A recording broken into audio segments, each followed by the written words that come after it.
యజ్ఞగుండము నుండి ఆవిర్భవించినటువంటి తల్లి అయోనిజ. అటువంటి అయోనిజ అయినటువంటి ద్రౌపదీదేవి పాండవులకు భార్య అయింది. అది కూడా శాస్త్రసమ్మతంగా, విధి విధానంగా, ధార్మికంగా, సశాస్త్రీయంగా వివాహమైంది.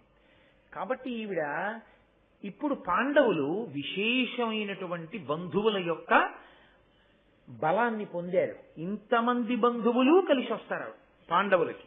ఎంత అదృష్టం, చాలా గొప్ప విషయం కదూ అని అన్నాడు. ఇంత మంచి కోడలు వచ్చింది నాకు, యాజ్ఞసేని నాకు కోడలయ్యింది. పెదమామగారు కదా, మరి పాండురాజు గారు లేడుగా, అటువంటి యాజ్ఞసేని నా కోడలు. ఇంత బంధుబలాన్ని పొందిన వాళ్ళు నా కొడుకులు పాండవులు. ఇప్పుడు ఈ పాండవులు లోకాన్నంతటి గెలుస్తారు. నా వంశము సమృద్ధి అవుతుంది, లోకమంతా మా వంశం వాళ్ళ అధీనంలోకి వస్తుంది. ఇటువంటి కొడుకులు, ఇటువంటి కోడలు ఎంత అదృష్టం నాకు. మీరు ఎప్పుడు ఆత్మ వంచన చేసుకోవడంలో ధృతరాష్ట్రుడి తర్వాత, వాడి ప్రాణం పోయినా వాడి మనసులో మాట వాడు మాట్లాడతాడు. ఎప్పుడు ఎలా మాట్లాడతారో తెలుసా అండి? తనతో వచ్చి మాట్లాడుతున్న వాళ్ళెవరు, ఆ మాట్లాడుతున్న వాళ్ళకి ప్రీతి కలిగేటట్లు ఎలా మాట్లాడాలి తప్ప, ధృతరాష్ట్రుడి జీవితంలో ధైర్యంగా తను ఏది మాట్లాడాలో అది మాట్లాడలేడు. అది ఆయనకి చేత కాదు. ఎందుకు చేత కాదు అంటే, తను ఇప్పుడు మంచివాడిగా ఉండాలి. నేను మాట చెప్పినా నేను చెప్పింది మంచి మాట కాబట్టి నేనేం తప్పు చేయట్లేదు. నేను ఒక మాట చెప్పుండొచ్చు, ఆ మాట అందంగా ఉండుండకపోవచ్చు, ఆ మాట వినడానికి అయ్యో అనిపించచ్చు, కానీ చెప్పిన మాట మంచి మాట అన్న ధైర్యం అసలు తనకే లేదు. ఆ ధైర్యం తనకే లేనివాడు తానలా ఏం మాట్లాడగలడు?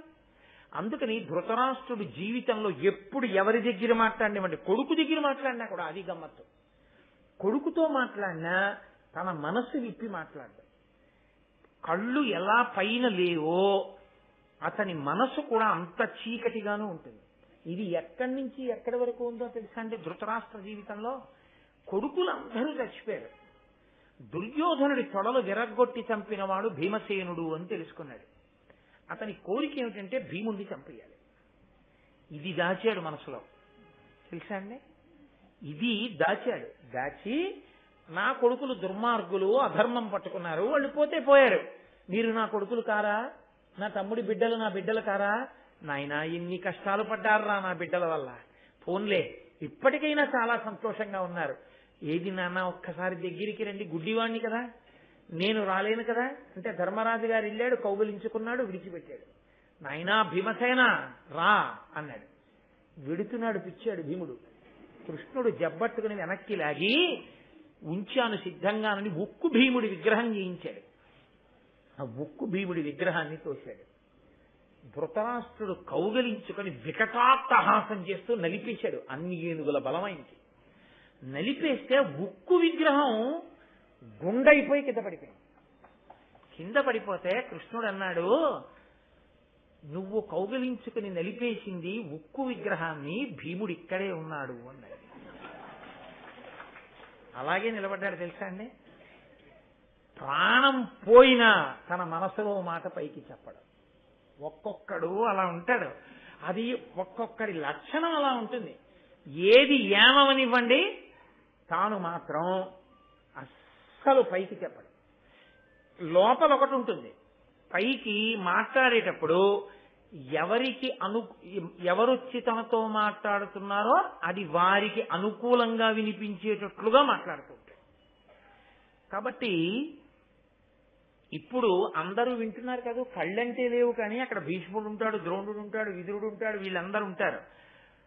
దుర్యోధనుల్లా బయటపడిపోయాడు అనుకోండి, బావుమని ఏడ్చేసి అమ్మో వాళ్ళందరంతా వృద్ధిలోకి వచ్చారా అన్నాడు అనుకోండి, జుట్టట్టుకి ఇడిచేస్తాడు భీష్ముడు. ఇంత కుళ్ళెట్టుకున్నావా కడుపులో అంటాడు. అందుకని అబ్బా ఏం అదృష్టం, ఎంత మంచి కోడలు వచ్చింది అన్నాడు. కానీ కడుపులో ఎంత ఏడుపో, పైకి ఏడుస్తాడు దుర్యోధనుడు, పైకి ఏడవకుండా సంతోషించినట్టుంటాడు ధృతరాష్ట్రుడు. గొప్ప తండ్రి కొడుకులు లేండి లోకంలో.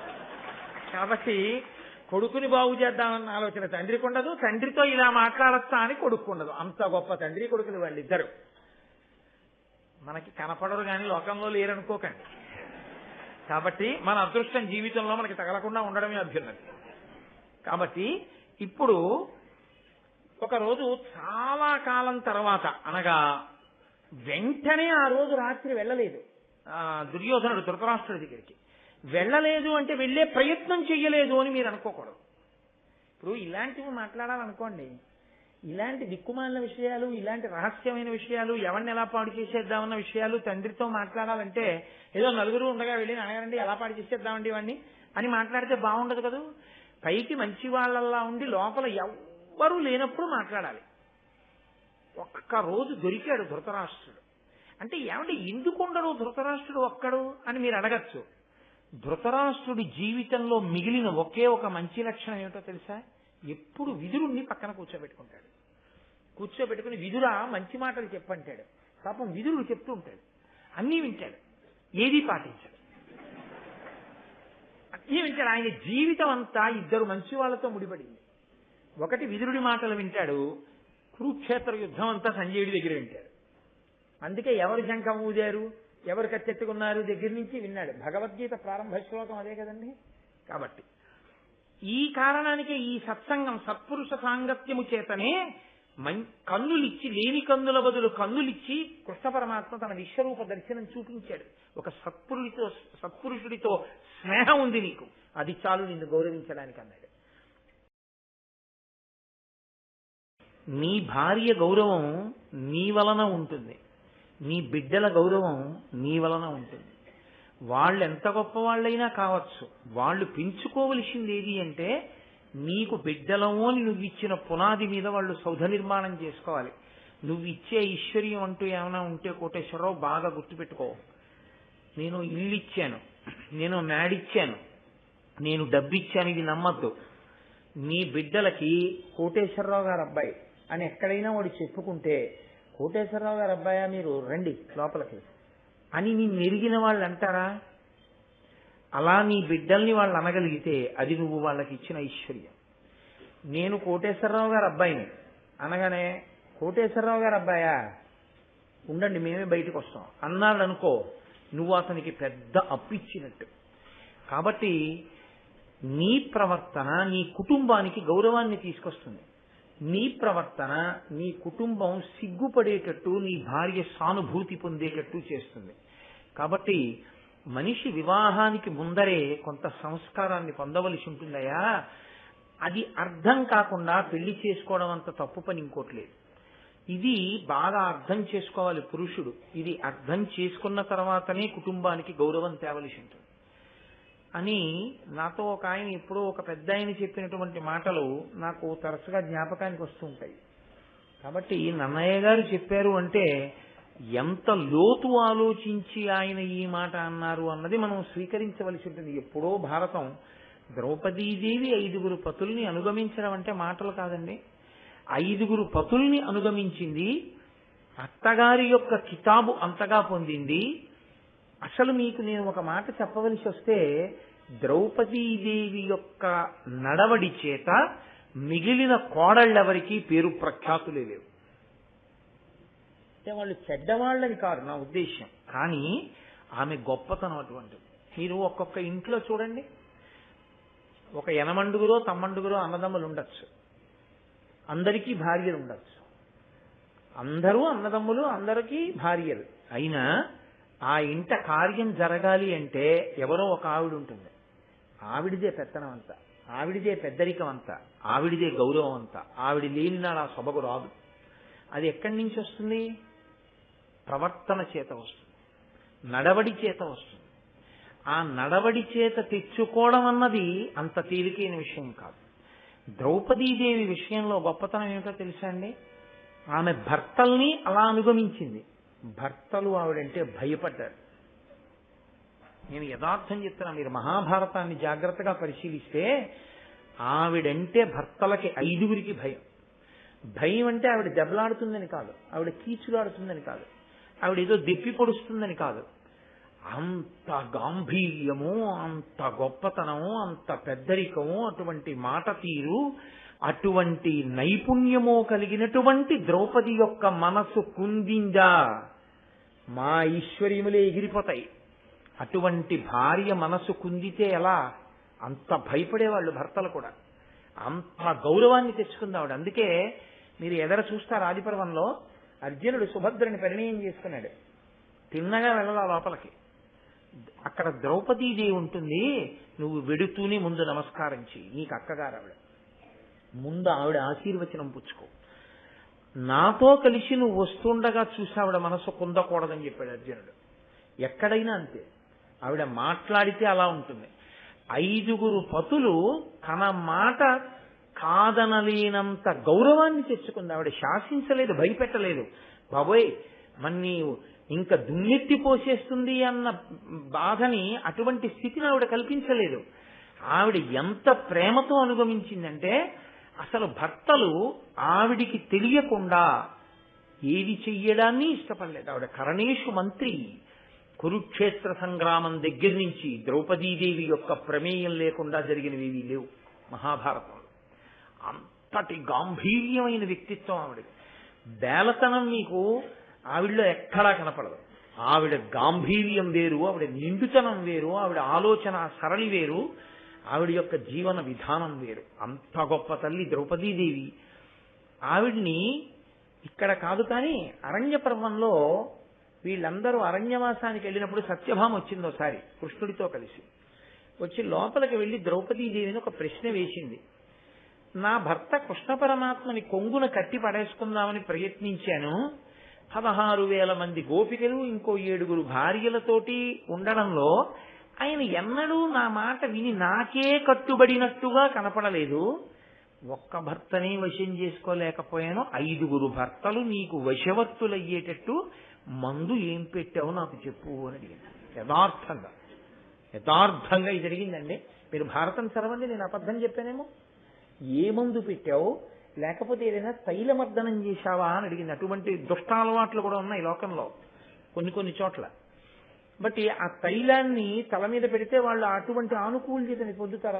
అదొక రకమైనటువంటి ప్రయోగం చేసే వాళ్ళు ఉన్నారు లోకంలో. అది ఏం చేశావని అడిగింది. అంటే ఆవిడంది, అమ్మా మందులు మాకులు తైలాలు పెడితే భర్త అనుకూలుడవడం మాట దేవుడెరుగు, ఆయన ప్రాణాలకే ముప్పు వస్తుంది. అటువంటి తప్పుడు పని చేయకూడదు. నేను ఎన్నడూ అసలు భర్తలకి ఇటువంటి మందులు మాకులు తైలాలు ఇలాంటి పనులు నేను చేయలేదు. నేను నా భర్తల పట్ల ఎంత ప్రేమతో ప్రవర్తించానో, నా భర్త నాకు ఎందుకు అనుకూలుడిగా ఉంటాడో నేను ఒకసారి చెప్తాను, నువ్వు విను అని ఆవిడ చెప్పింది. నన్ను మీరు మన్నిస్తే మీకైతే అనుభవంలో లేకపోవచ్చు, కానీ నేను పైకి చెప్పకూడదు, బాగుండదు. ఎందుకంటే ఒక డాక్టర్ని నమ్మి రోగం ఎలా చెప్పుకుంటారో అలా వీడు పెద్ద మనిషి అని నన్ను నమ్మి, నన్ను ఒక తండ్రిగా భావించి, ఒక అన్నగారిగా భావించుకుని ఎందరో ఇంటికొచ్చి వాళ్ళ కష్ట సుఖాలు నాకు చెప్పుకుంటుంటారు. కొన్ని వచ్చిన ఉత్తరాలు కేవలం నా భార్య చదవగానే తర్వాత పొరపాటున మా పిల్లలైనా చదువుతారేమో అని వెంటనే చింపేస్తాను. అంత నమ్మి వాళ్ళు వాళ్ళ కష్టాన్ని నోటితో చెప్పుకోలేక కాగితం మీద రాసి పట్టుకొచ్చి ఇచ్చి, మీరు చదవండి రేపు వస్తాం మాకు ఈ బాధలు ఉన్నాయని చెప్తుంటారు. చాలా మంది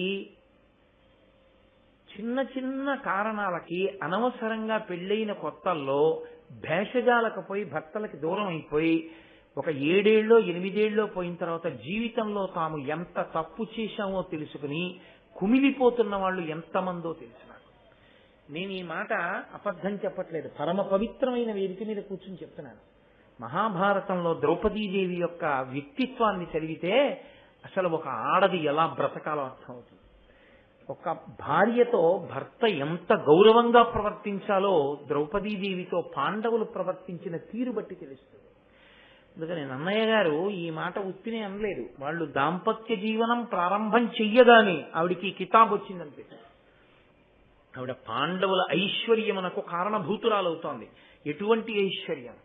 4 సముద్రాల మధ్యలో ఉన్నటువంటి భూమికంతటికి వాళ్ళు పరిపాలకులు కాగలిగినటువంటి ఐశ్వర్యమునకు ఆవిడ హేతువు కాబోతోంది. కేవలము భర్తల్ని అనుగమించడం కాదు, అత్తగారు ఎంత ప్రీతి చెందిందో తెలుసా అండి ద్రౌపదీదేవితో.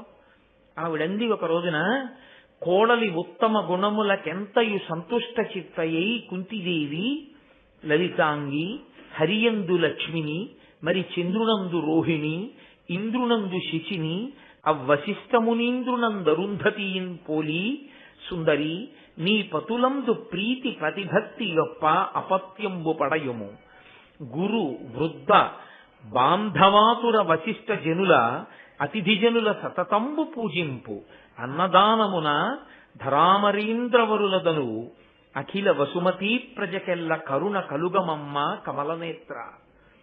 ఆవిడంది, అమ్మా నీ ఉత్తమమైనటువంటి గుణములకు నేను ఎంతో సంతసిల్లానమ్మా ద్రౌపది.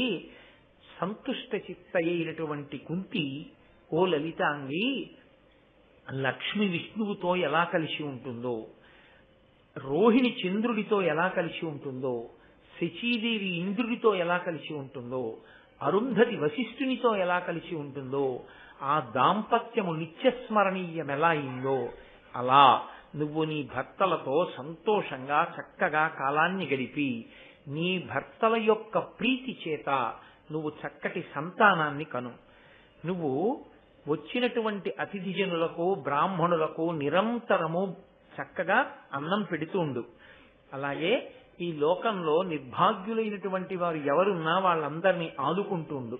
అమ్మా ఇంటి గౌరవాన్ని నువ్వు నిలబెడతావు అని నాకు పరిపూర్ణమైన నమ్మకం కలిగింది అని ఎంతో సంతోషపడింది. ఇప్పుడు ఆ కుంతిదేవి అంటుంది, పూని పరాక్రమం బెసగ భూతలనాథుల నూర్చి వీరులై ఈ నవఖండ మండిత మహీతల మీలుచు నీ పతుల్ పయోజానన రాజసూయమకమాదిగా అధ్వరపంక్తి సేయుచో మానుగ పత్ని వీవగుము మనిత ధర్మ విధాన యుక్తితోన్. నీ భర్తలు అఖండమైనటువంటి సామ్రాజ్య లక్ష్మిని సంపాదించుకుని వాళ్ళు మహారాజులై చక్రవర్తులై ఉండగా నీవు మహారాజ్ఞివై, నీ భర్త రాజసూయాగం చేస్తుంటే అశ్వమేధయాగం చేస్తుంటే పత్ని స్థానంలో నువ్వు కూర్చో. కుంతీదేవి శాసించింది. అందుకే మిగిలిన భార్యలున్నా రాజసూయము మొదలైనటువంటి యాగములను నిర్వహించినప్పుడు ధర్మరాజు గారి పక్కన పట్టమహిషి స్థానంలో కూర్చున్నది కేవలముగా ద్రౌపదీదేవి మాత్రమే. ఆవిడ జీవితంలో అన్ని కష్టాలు పడింది. అంత ఆకాశమంత ఎత్తుకెళ్ళింది, పాతాళం అంత కిందకి పడిపోయింది. ఎప్పుడూ భర్త తీసుకొచ్చి పెట్టి మా నాన్న మా బుజ్జి మా కన్న అని ముద్దులాడుతూ సంతోషంగా ఆవిడికి కావలసిన కోరికలు తీర్చినంత కాలం భర్త వలన చిన్న పొరపాటు ఏదైనా జరగడమో, ఆయన ఏదో జీవితంలో ఒక చిన్న తప్పు పని చేయడమో ఏదో జరిగిందనుకోండి, అంత మాత్రం చేత రాచి రంపాన పెట్టి ఆయన మనశ్శాంతి పాడు చేసిన స్త్రీ భార్య కాదు. శాస్త్రమనందు భార్య శాంతి స్థానము. ఎప్పుడైనా ఆయన 10 మందిలో కుంగినప్పుడు, ఎవరో ఆయన తప్పు లేదు, ఆయన మెతక మనిషి సాత్వికుడు, ఆయన అన్నదమ్ములు ఆయన్నో మాట అన్నారు. ఆయన అన్నదమ్ములు ఒక మాట అన్నప్పుడు మీరు ఎందుకు బెంగ పెట్టుకుంటారు, మీరు సత్ప్రవర్తనతోనేగా ఉన్నారు, మీరేం బెంగ పెట్టుకోకండి, మీరు ఈశ్వరుడికి జవాబుదారి, మీరు సంతోషంగా ఉండండి అన్నది భార్య. అంతేకాని రాచి రంపాన పెట్టి మీరు ఇలా ఉంటారు మెతకగా, అందుకే మీ అన్నదమ్ములు అలా ఉంటారు, మీరు తిరగబడి ఎందుకనరు, మీరు వెళ్ళి దెబ్బలాడండి అని రెచ్చగొట్టి ఆయన శాంతి పాడు చేసినది భార్యాస్థానములో కూర్చోవడానికి అర్హురాలు కాదు. నేను మీకు ఒక యథార్థం మనవి చేస్తున్నాను. ఎంత డస్సిపోనివ్వండి భర్త, ఆయన శాంతి పొందేది దేనికి అంటే భార్య చిరునవ్వుకే శాంతి పొందుతాడు. భర్త ఆయుర్దాయం పెరిగినా, భర్తకి అకాల మరణం వచ్చినా అందులో సగం కారణం భార్యే. ఆయుర్దాయం ఉన్నవాడు చచ్చిపోతాడు. దేనికో తెలుసా అండి, ఒక్కటే, ఇంటికి వెళ్ళాలంటే భయం, ఆవిడేమంటుందో భయం. ప్రతిదానికి మనశ్శాంతి పాడు చేసే చోట తొందరగా గుండెపోటు వచ్చి చచ్చిపోతాడు. గుండెపోటు వచ్చినవాడు కూడా ఆశ్చర్యకరంగా బతుకుతాడు, తనని అనుగమించేటటువంటి భార్య అయితే. ఒక మహానుభావుడు లోకంలో చాలా కాలం రామాయణాన్ని ప్రచారం చేసి గృహస్థాశ్రమాల్లో ఉన్నటువంటి వాళ్ళకందరికీ ఆదర్శవంతంగా జీవితం గడిపిన ఒక మహాపురుషుడు చాలా కాలం మంచంలో ఉండిపోవలసి వస్తే ఆయన ఒక రోజు నేను వాళ్ళ ఇంటికి వెళ్ళినప్పుడు ఆయన అన్న మాటకి నేను తెల్లబోయా. ఆయన గబగబా ఆవిడ తీసుకొచ్చి ఏదో ఇచ్చారు తాగమని. ఆయన అన్నారు, ఇప్పుడు వద్దులేవే తర్వాత తాగుతానన్నారు. అలా అనకండి, ఒక్క 4 గుటకలు గోరువెచ్చగా ఇచ్చాను తాగియింది, తాగేసి వెళ్ళి కూర్చుని మాట్లాడండి. మీరు వెళ్ళి మాట్లాడడం మొదలెడితే ఇంకా ఆ రామాయణం భాగవతం ఏదో మాట్లాడతారు, నీరస పడిపోతారు. తాగేసి వెళ్ళిపోండి. చల్లార పెట్టే తెచ్చానండి. నేను అక్కడే ఉన్నాను. ఆయన ఏమన్నారో తెలుసా అండి? 5 ఏళ్ల క్రితం చచ్చిపోదునే, మీ వల్లే బ్రతుకుతున్నాను, ఇంకో 10 ఏళ్ళు బ్రతుకుతాను. అంటే భార్య బ్రతికించుకోగలదు, భార్య చంపేయగలదు. భర్త ఏమీ లేని చోట కూడా భార్యని అపరిమిత సంతోషంతో ఉంచగలడు. అన్నీ ఉన్న భార్య కూడా 10 మంది సానుభూతి పొందేటట్టు భర్త చేయగలడు. కానీ అలా ఉండకుండా ఇద్దరు ఒకరి కోసం ఒకరు బతకడమే సనాతన ధర్మం యొక్క గొప్పతనం. అలా ఎక్కడ ఉన్నారో అది దాంపత్యం. అలా లేకుండా వాళ్ళకి వాళ్ళు బరువయి అస్తమానం హాస్యమాడడానికి ఆ పిచ్చిమొగుడే దొరికి అదేదో చాలా గొప్ప విషయం అనుకుని 10 మందిలో మాట్లాడి అసహ్యింపబడినటువంటి భార్యలు, అటువంటి జీవితాలు. రామచంద్రమూర్తి మాటల్లో చెప్పాలంటే భర్తుక్కిల పరిత్యాగో నృశంస కేవలం స్త్రియాహ, వాళ్ళు నృశంసలు. కాబట్టి ఎలా ఉండాలో జీవన విధానం, భార్యాభర్త అంటే ఎంత మర్యాదగా ఉండాలో.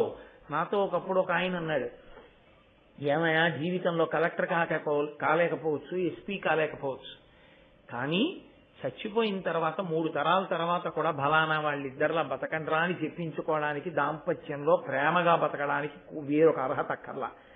భర్తగా ఎలా బతకాలో, నీకు భార్యగా ఎలా బతకాలో ఆవిడికి తెలిస్తే చాలయ్యా అన్నది. నేను నిజంగా తెల్లబోయాను ఆ మాటకి. అద్భుతంగా రా ఈ మాట. సంస్కారానికి సంబంధించిన విషయాలు ఇవి. కాబట్టి భారతంలో ఉన్నటువంటి పద్యాన్ని మీరు యథాతథంగా అది ద్రౌపదీదేవి ఆనాడు చెప్పబడింది, కుంతీదేవి అందని మీరు అనుకోకండి. అది ఎప్పటికీ అన్వయం అవుతుంది. అది ఇతిహాసం అంతే తప్ప ఏదో వేళాపాళా లేక కారణం లేకుండా వ్యాస భగవానుడు ఇచ్చాడని మీరు అనుకోకండి.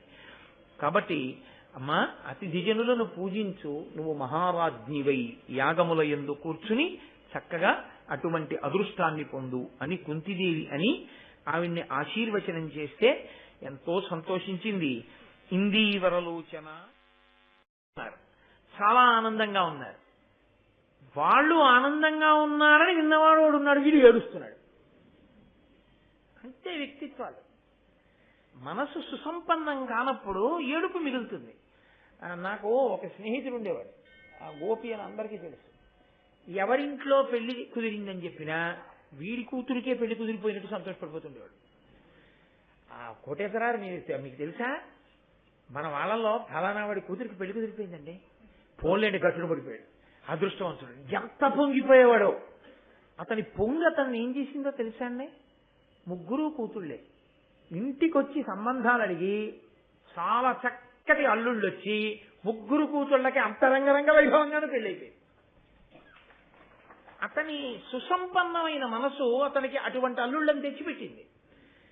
ఎవరికి ఏ అభ్యున్నతి కలిగిందన్నా అలోమని నువ్వు ఏడుస్తుంటే నీ ఇంటి విషయం ఎవ్వరికీ తెలియకూడదు. వీధిలో ఉన్న విషయాలన్నీ నువ్వు కనుక్కుని వీధిలో చెప్తుండాలి. ఎందుకు ఆ దుర్మార్గపు ఆలోచన నీకు? ఎందుకు ఆ సంకుచితత్వం? ఇది చాలా మంది దగ్గర ఉంటుంది. కానీ అక్కడ పాండవులు సంతోషంగా ఉన్నారు. చచ్చిపోయారనుకున్నాను, బతికుండడం కాదు, ద్రౌపదీదేవిని వివాహం చేసుకుని అరజీవాడి ఏడుపు.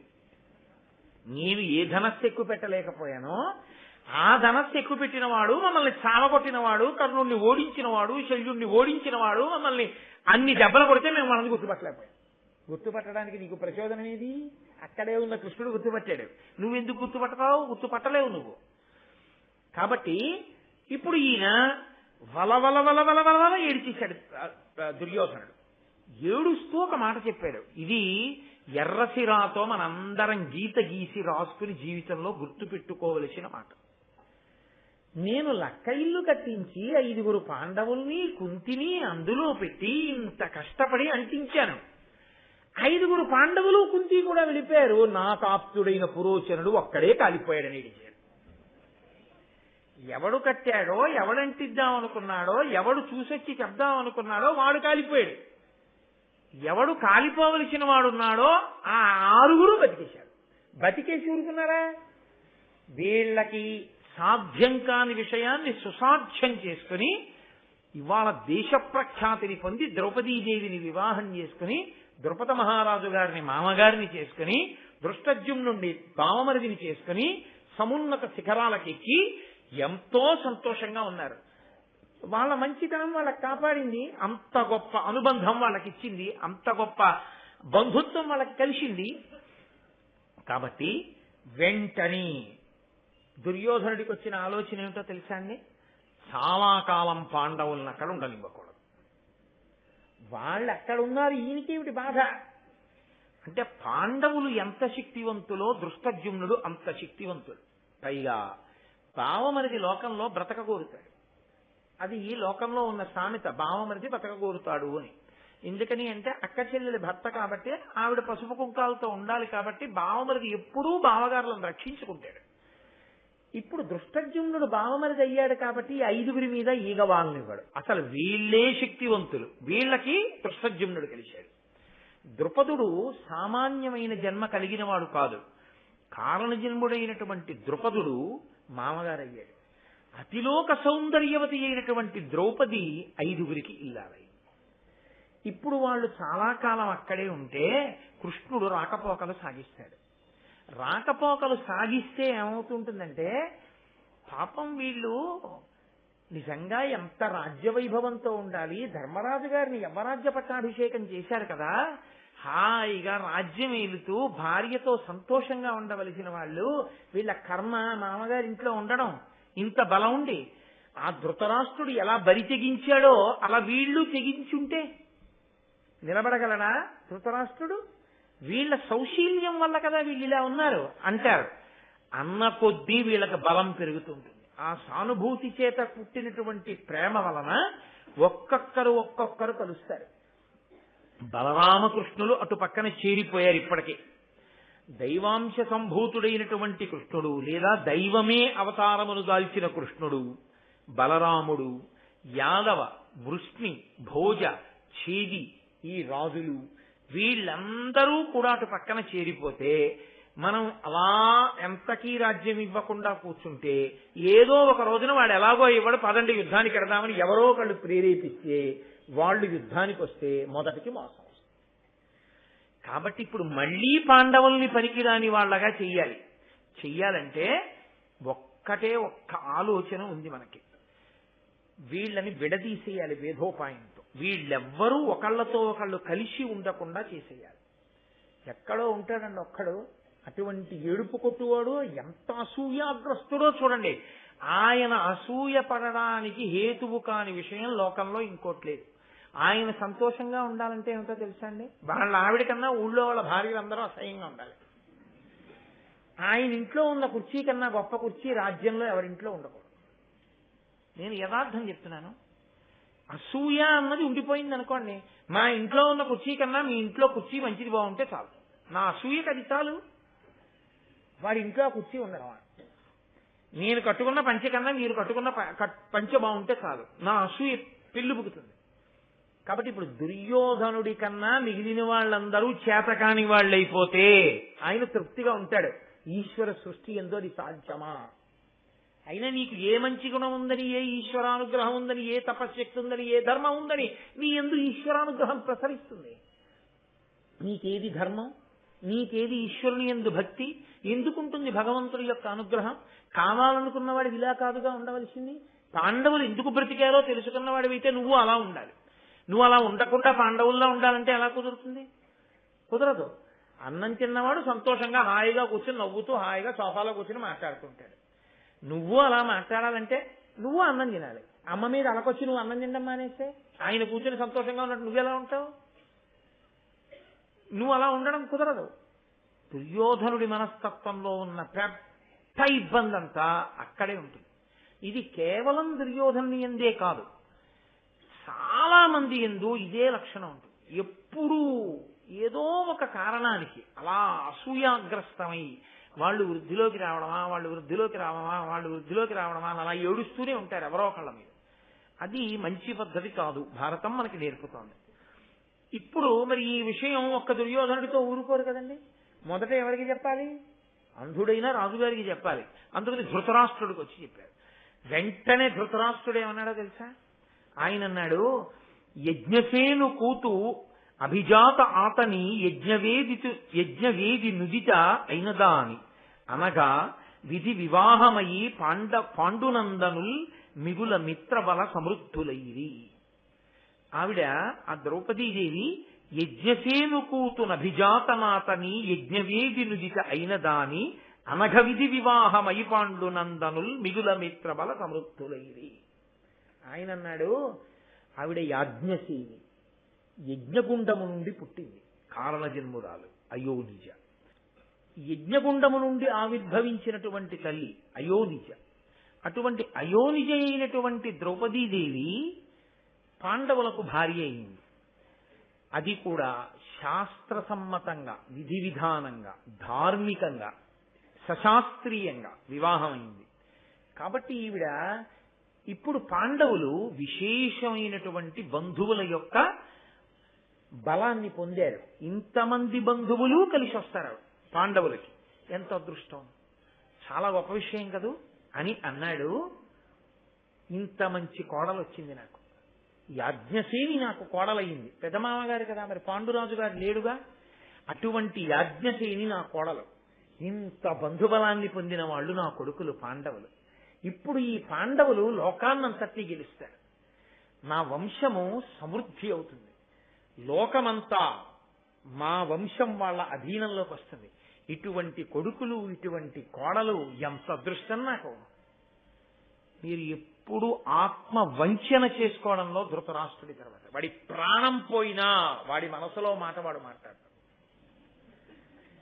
ఎప్పుడు ఎలా మాట్లాడతారో తెలుసండి, తనతో వచ్చి మాట్లాడుతున్న వాళ్ళెవరు ఆ మాట్లాడుతున్న వాళ్ళకి ప్రీతి కలిగేటట్లు ఎలా మాట్లాడాలి తప్ప ధృతరాష్ట్రుడి జీవితంలో ధైర్యంగా తను ఏది మాట్లాడాలో అది మాట్లాడలేడు. అది ఆయనకి చేత కాదు. ఎందుకు చేత కాదు అంటే తను ఇప్పుడు మంచివాడిగా ఉండాలి. నేను మాట చెప్పినా నేను చెప్పింది మంచి మాట కాబట్టి నేనేం తప్పు చేయట్లేదు. నేను ఒక మాట చెప్పుండొచ్చు, ఆ మాట అందంగా ఉండుండకపోవచ్చు, ఆ మాట వినడానికి అయ్యో అనిపించచ్చు, కానీ చెప్పిన మాట మంచి మాట అన్న ధైర్యం అసలు తనకే లేదు. ఆ ధైర్యం తనకే లేనివాడు తానలా ఏం మాట్లాడగలడు? అందుకని ధృతరాష్ట్రుడి జీవితంలో ఎప్పుడు ఎవరి దగ్గర మాట్లాడినామంటే కొడుకు దగ్గర మాట్లాడినా కూడా అది గమ్మత్తు. కొడుకుతో మాట్లాడినా తన మనస్సు విప్పి మాట్లాడ్డాడు. కళ్ళు ఎలా పైన లేవో అతని మనసు కూడా అంత చీకటిగానూ ఉంటుంది. ఇది ఎక్కడి నుంచి ఎక్కడి వరకు ఉందో తెలుసా అంటే ధృతరాష్ట్ర జీవితంలో కొడుకులందరూ చచ్చిపోయారు. దుర్యోధనుడి తొడలు విరగ్గొట్టి చంపినవాడు భీమసేనుడు అని తెలుసుకున్నాడు. అతని కోరిక ఏమిటంటే భీముడిని చంపేయాలి. ఇది దాచాడు మనసులో, తెలుసా అండి. ఇది దాచాడు. దాచి నా కొడుకులు దుర్మార్గులు, అధర్మం పట్టుకున్నారు, వాళ్ళు పోతే పోయారు, మీరు నా కొడుకులు కారా, నా తమ్ముడి బిడ్డలు నా బిడ్డలు కారా, నాయనా ఎన్ని కష్టాలు పడ్డారా నా బిడ్డల వల్ల, పోన్లే ఇప్పటికైనా చాలా సంతోషంగా ఉన్నారు. ఏది నాన్న ఒక్కసారి దగ్గరికి రండి, గుడ్డివాణ్ణి కదా, నేను రాలేను కదా అంటే ధర్మరాజు గారు వెళ్ళాడు, కౌగిలించుకున్నాడు, విడిచిపెట్టాడు. నాయనా భీమసేన రా అన్నాడు. విడుతున్నాడు, పిచ్చాడు భీముడు. కృష్ణుడు జబ్బట్టుకుని వెనక్కి లాగి ఉంచాను సిద్ధంగానని ఉక్కు భీముడి విగ్రహం చేయించాడు. ఆ ఉక్కు భీముడి విగ్రహాన్ని తోశాడు. ధృతరాష్ట్రుడు కౌగలించుకొని వికటాట్టహాసం చేస్తూ నలిపేశాడు. అన్ని ఏనుగుల బలమైంది. నలిపేస్తే ఉక్కు విగ్రహం గుండైపోయి కింద పడిపోయింది.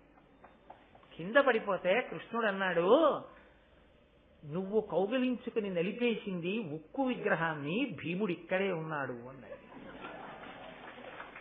అలాగే నిలబడ్డాడు తెలుసా అండి.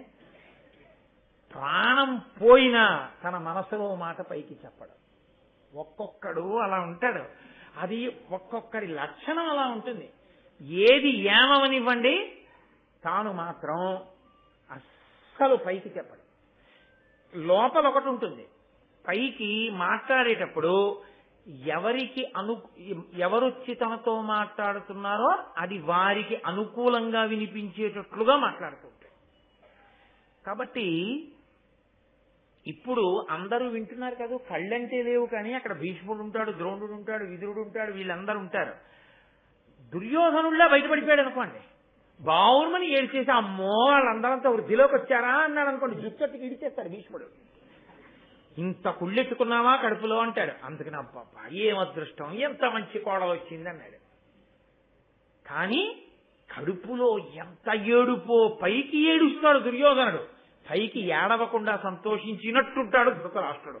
గొప్ప తండ్రి కొడుకులు లేండి లోకంలో. కాబట్టి కొడుకుని బాగు చేద్దామన్న ఆలోచన తండ్రికి ఉండదు, తండ్రితో ఇలా మాట్లాడచ్చా అని కొడుకుండదు. అంత గొప్ప తండ్రి కొడుకులు వాళ్ళిద్దరు. మనకి కనపడరు కానీ లోకంలో లేరనుకోకండి. కాబట్టి మన అదృష్టం జీవితంలో మనకి తగలకుండా ఉండడమే అభ్యున్నది. కాబట్టి ఇప్పుడు ఒకరోజు చాలా కాలం తర్వాత, అనగా వెంటనే ఆ రోజు రాత్రి వెళ్ళలేదు దుర్యోధనుడు ధృతరాష్ట్రుడి దగ్గరికి. వెళ్ళలేదు అంటే వెళ్ళే ప్రయత్నం చెయ్యలేదు అని మీరు అనుకోకూడదు. ఇప్పుడు ఇలాంటివి మాట్లాడాలనుకోండి, ఇలాంటి దిక్కుమాలిన విషయాలు, ఇలాంటి రహస్యమైన విషయాలు, ఎవరిని ఎలా పాడు చేసేద్దామన్న విషయాలు తండ్రితో మాట్లాడాలంటే ఏదో నలుగురు ఉండగా వెళ్ళి నాయనండి ఎలా పాడు చేసేద్దామండి ఇవన్నీ అని మాట్లాడితే బాగుండదు కదా. పైకి మంచి వాళ్ళల్లా ఉండి లోపల ఎవ్వరూ లేనప్పుడు మాట్లాడాలి. ఒక్క రోజు దొరికాడు ధృతరాష్ట్రుడు. అంటే ఏమంటే ఎందుకుండడు ధృతరాష్ట్రుడు ఒక్కడు అని మీరు అడగచ్చు. ధృతరాష్ట్రుడి జీవితంలో మిగిలిన ఒకే ఒక మంచి లక్షణం ఏమిటో తెలుసా? ఎప్పుడు విదురుణ్ణి పక్కన కూర్చోబెట్టుకుంటాడు. కూర్చోబెట్టుకుని విదురా మంచి మాటలు చెప్పంటాడు. పాపం విదురుడు చెప్తూ ఉంటాడు, అన్నీ వింటాడు, ఏదీ పాటించాడు, అన్నీ వింటాడు. ఆయన జీవితం అంతా ఇద్దరు మంచి వాళ్ళతో ముడిపడింది. ఒకటి విదురుడి మాటలు వింటాడు, కురుక్షేత్ర యుద్ధం అంతా సంజయుడి దగ్గర వింటాడు. అందుకే ఎవరు శంఖం ఊదారు, ఎవరు కత్తెత్తుకున్నారు దగ్గర నుంచి విన్నాడు. భగవద్గీత ప్రారంభ శ్లోకం అదే కదండి. కాబట్టి ఈ కారణానికే ఈ సత్సంగం, సత్పురుష సాంగత్యము చేతనే కన్నులిచ్చి, లేని కన్నుల బదులు కన్నులిచ్చి కృష్ణ పరమాత్మ తన విశ్వరూప దర్శనం చూపించాడు. ఒక సత్పురుషుడితో స్నేహం ఉంది నీకు, అది చాలు నిన్ను గౌరవించడానికి అన్నాడు. కాబట్టి ఆ దుర్యోధనుడు తండ్రి దగ్గరికి వెళ్ళన్నాడు, రేయును పగలును విదురుడు నీయొద్దన ఉనికి చేసి నేరము పలుకన్ మా ఇష్టం విరిగింపగ ధీయుత ఎడగంటి మింది దివసంబులకున్. రాత్రి లేదు, పగలు లేదు, ఎప్పుడో విదురుణ్ణి పక్కన పెట్టి కూర్చుంటాం. అంటే విదురుడు ఉంటే దుర్యోధనుడు వెళ్ళి మాట్లాడ్డాం. ఇద్దరు ఎంత వ్యతిరేక కోణాలో మీరు ఆలోచించారు. ఒక ఆయన రాశీభూతమైన ధర్మం, ఒకడు రాశీభూతమైన అధర్మం. కాబట్టి అన్నాడు, ఎప్పుడు విదురుడు ఉంటాడు నీ పక్కన, రాత్రి లేదు పగలు లేదు. చూడండి, మన వాళ్ళు ఎప్పుడైనా ఏదైనా చాలా విసుగొచ్చింది అనుకోండి, ఏది ఎన్నాళ్ళ నుంచి చూస్తున్నాడు, దొరికితే కదా, రాత్రి లేదు పగలు లేదు, ఎప్పుడు ఇలా హడావిడే, నీకు ఇంకెప్పుడు వచ్చి మాట్లాడాలి నీతో అంటారు. అలా రాత్రి పగల విదురుని నెట్టు కూర్చుంటావు, ఎప్పుడు మాట్లాడడం మేము మీతో వచ్చి మాట్లాడాలని ఎప్పటి నుంచో చూస్తున్నాం. మేము మాట్లాడదామంటే ఏదో ముళ్ళ మీద కూర్చున్నట్టు వింటావు. సరే చూద్దాం చూద్దాం చూద్దాం అని. చూడండి, కొంతమంది ఇంకా ఇంకా మీరు లేవచ్చు అని అందరూ నోటిలో, కానీ అలాగే ఉంటుంది మాట. చాలా సంతోషం అండి, సరేనా, చాలా సంతోషం, అయితే చాలా సంతోషం, కలుద్దాం మళ్ళీ అంటే ఏమిటి దాని అది ఉద్దేశ్యం? ఇక మీరు లేవండనే కదా. అలా ఉంటావు నాతో, ముళ్ళ మీద కూర్చున్నట్టు ఉంటావు, నా మాట వినవు. విదురుడి మాటలు మాత్రం ఎంత సంతోషం, అలా వింటూనే ఉంటాం. ఏమిటో తెలుసా అండి, కడుపు అంట. మంచి మాటలు ఎందుకు వింటావు? ఈయన ఎలాగో వినడం, వాడు ఎలాగో మారడం, కనీసం వింటాడు, అది కూడా వినద్దంటాడు. బాధల్లా ఏంటంటే విని విని విని మారిపోతే అది ఆయన బెంగ. కాబట్టి కొడుకు తండ్రికి నీతి నేర్పుతున్నాడు. ఇది లోకంలో చాలా విచిత్రంగా ఉంటుంది తెలుసా అండి. గురువుగారు నమస్కారం అండి అంటారు, గురువుగారు మీరు మాకు అన్నీ చెప్పాలండి అంటారు, కాళ్ళకి దండం పెడతారు. ఇది ఇలా చేద్దామండి అని ఏదో చిన్న విషయం, చాలా చిన్న విషయం, గురుగారు మీకు తెలియదు, అలా కాదు మేము చెప్పినట్టు చేద్దాం. గురువు బరువు అంటే వెంటనే సంస్కారం బయటకు వచ్చేస్తున్నాడు. వాడు నిజంగా శిష్యుడో కాదో అప్పుడే తెలిసిపోయింది. కాబట్టి ఆయన అన్నాడు, నువ్వు ఎప్పుడు విదురుడి మాటలు వింటావు, ఇదిగో ఇప్పుడు ఇవాళ వచ్చాను, నేను కొన్ని మాటలు చెప్తాను వినండి అని ఆయనతో మాట్లాడుతూ, నేను నాన్నగారు విన్నాను, పాండవులు ద్రౌపదీదేవిని వివాహం చేసుకుని చాలా సంతోషంగా ఉన్నారు అని. ఇప్పుడు వాళ్ళందరూ కలిసి ఉండడానికి వీల్లేదు, భేదోపాయంతో వాళ్ళని విడగొట్టకపోతే, వాళ్ళందరూ ఒక్కటై మన మీదకి యుద్ధానికి వస్తే అసలు మొదలు పోతుంది మనకి. కాబట్టి ఇప్పుడు భేదోపాయంతో వాళ్ళని పాడు చెయ్యాలి అని నేను మళ్ళీ అనుకుంటున్నాను. మీ అభిప్రాయం ఏమిటి అని అడిగితే వెంటనే ధృతరాష్ట్రుడు ఏమన్నాడో తెలుసా అండి? చాలా గమ్మత్తుగా మాట్లాడతాడు నిజంగా ధృతరాష్ట్రుడు. ఏం చెప్పాడో తెలియదు, ఏం చెప్పలేదో తెలియదు, అసలు అంతసేపు చెప్పిన పలుకుల చెయ్వుల పాండవులకు ప్రీతి కలయట్ల ఉందును కాని నాదు హృదయంబు విదురునకు ఎన్నండు ఎరింగింప నేను మీ తలచిన అవ్విధంబ తలసుచునుందును దైవ సంపద కలవారల పాండవవరుల ఏమి సేయంగనగు ఎద్ది చెప్పుడు ఇష్టంబింక అనినా విచిత్ర వీర్యాత్మజునకు దుష్టచేష్టితుండు దుర్యోధనుండు ఇట్టులనియే చిత్తగింపు మవనినాథ పాండురాజసుతుల పాంచాలపతి యొద్ద ఉండకుండా చేయుటుచితమిపుడు.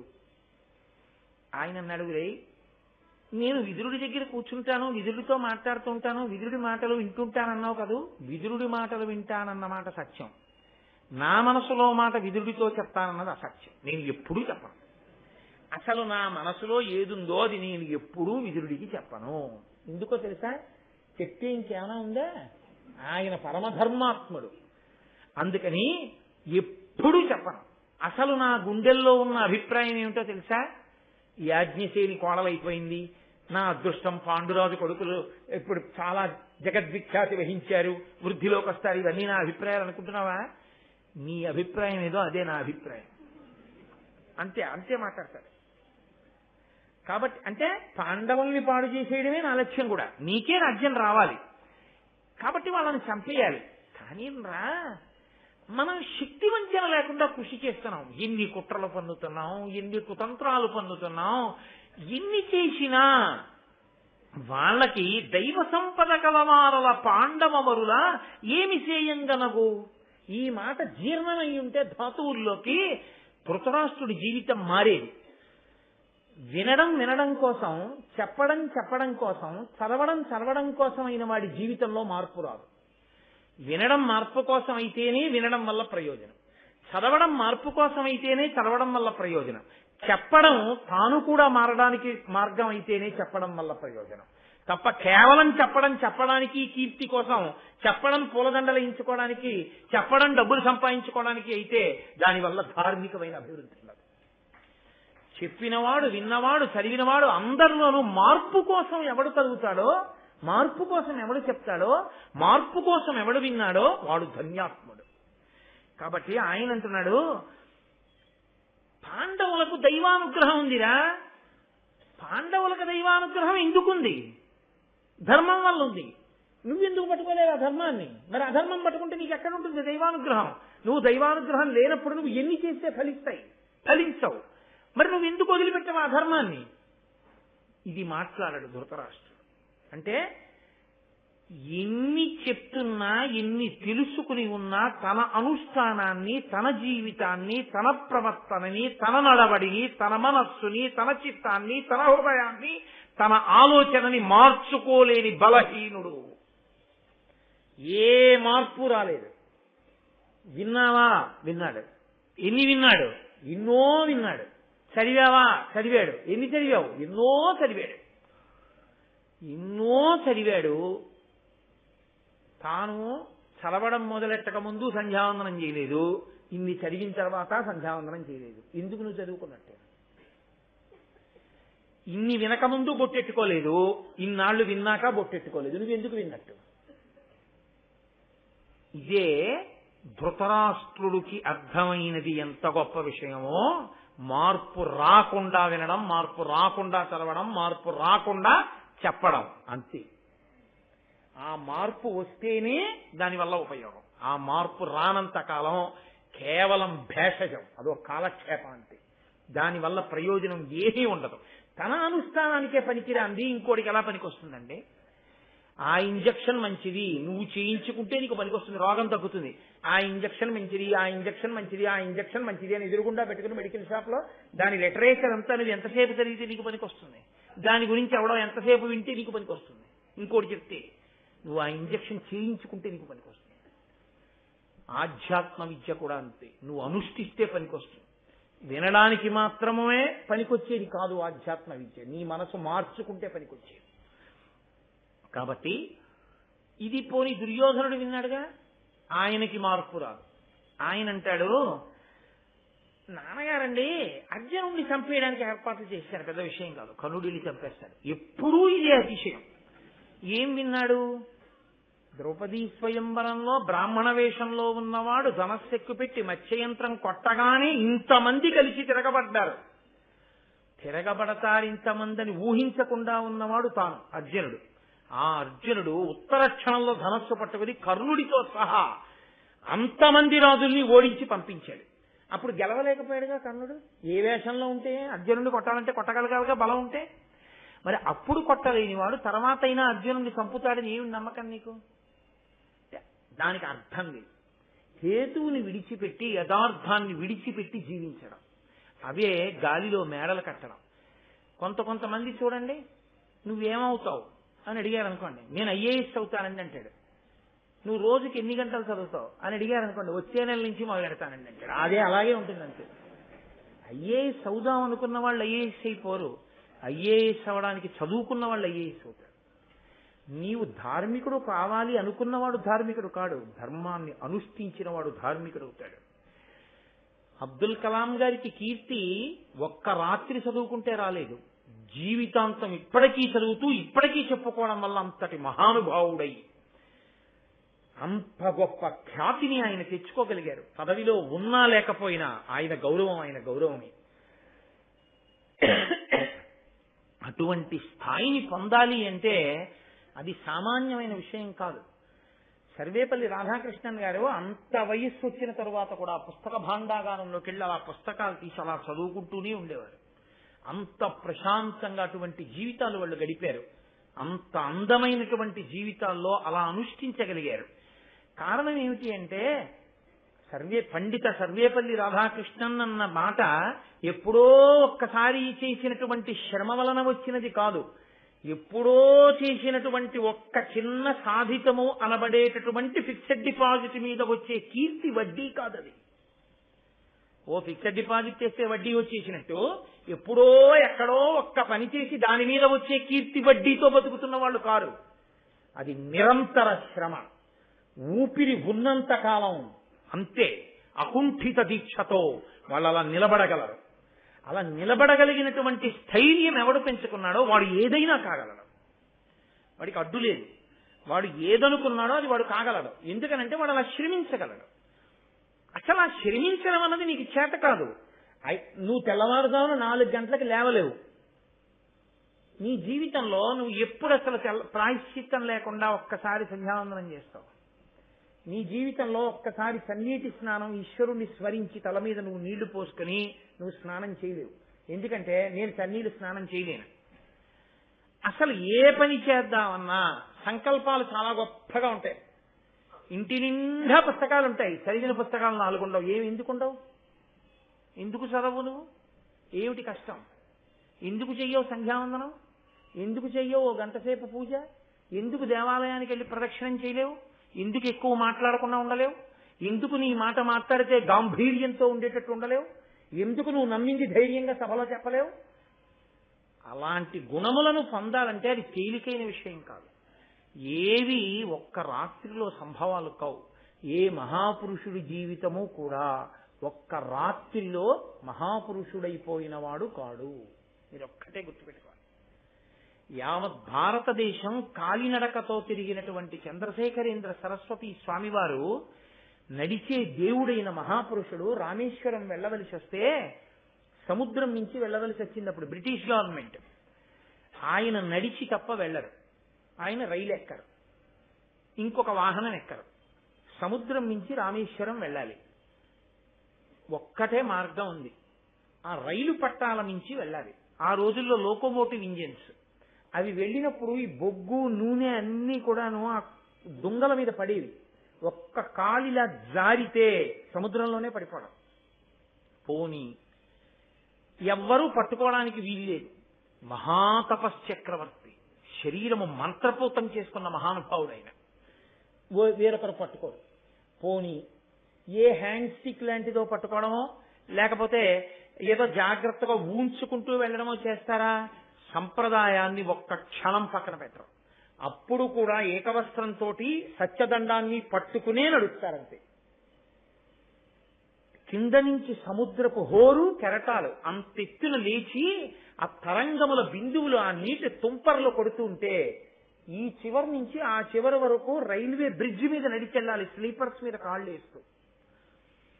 ఆయన యొక్క సాధనకి, ఆయన యొక్క ధర్మానికి మన స్వంత ప్రభుత్వం కాకపోయినా బ్రిటిష్ ప్రభుత్వం గౌరవించి రైళ్లు ఆఫ్ చేసింది.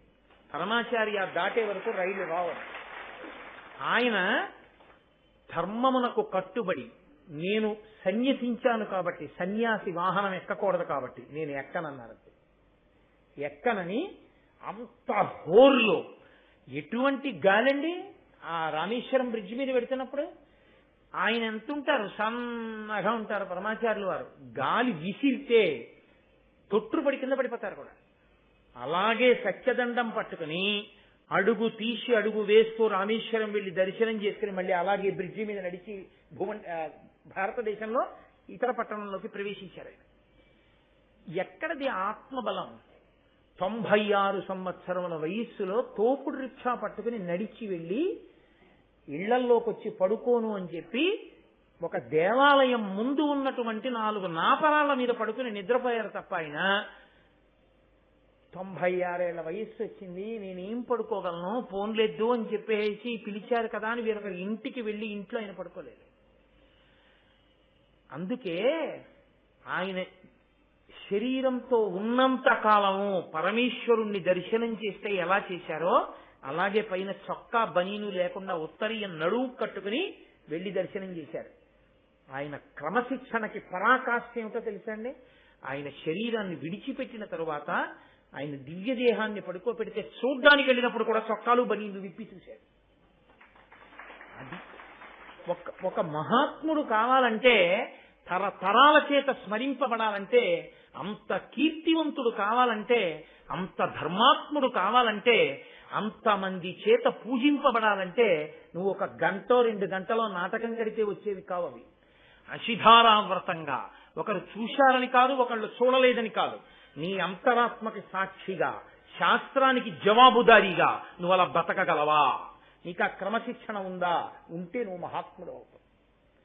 ఇవాళ కాసేపు జేయం అబ్బా రేపు వదిలేయడం, ఆయన మహాత్ముడు ఎందుకు అవుతాడు? పుట్టలోని చెదలు పుట్టవా గిట్టవా, అందరిలో ఆయన ఒకడు. అందరూ మహాత్ములు కాలేరు. కోట్ల మందిలో ఒక్కడే మహాత్ముడు అవుతాడు. మహాత్ముడు అవడానికి 2 కాళ్ళు 2 చేతులు ఆయనకి ఎక్కువ ఉండి కాదు, ఆత్మ బలం ఎక్కువ ఉంది, చిత్తశుద్ధి ఎక్కువ ఉంది, కఠోర సాధన ఉంది. అలా చెయ్యగలిగిన వాడెవడో వాడు ఆ ఉత్కృష్టమైన స్థాయిని పొందుతాడు. కాబట్టి అది దుర్యోధనుడికి ఎందుకు అబ్బుతుంది? అలా అబ్బితే భారతం ఎందుకు వస్తుంది? పాండవులే, దుర్యోధనుడు దుర్యోధనుడే, ధృతరాష్ట్రుడే. ఇలా బ్రతకకు, వాళ్ళల్లా బ్రతకడం నేర్చుకో, వాళ్ళని ఆదర్శంగా తీసుకో. ఆనాడు వెళ్ళిపోయారు, యుగాల వెనక వెళ్ళిపోయారు. ఇప్పటికీ భారతం చెప్పుకుని తరిస్తోంది జాతి. ఇప్పటికీ ద్రౌపదీదేవి పేరు చెప్తే 2 చేతులు ఎత్తి నమస్కారం చేస్తున్నాం. ఆ తల్లి అంత గొప్ప జీవితాన్ని గడిపింది. అవి జీవితాలంటే, అవి ఆదర్శములంటే.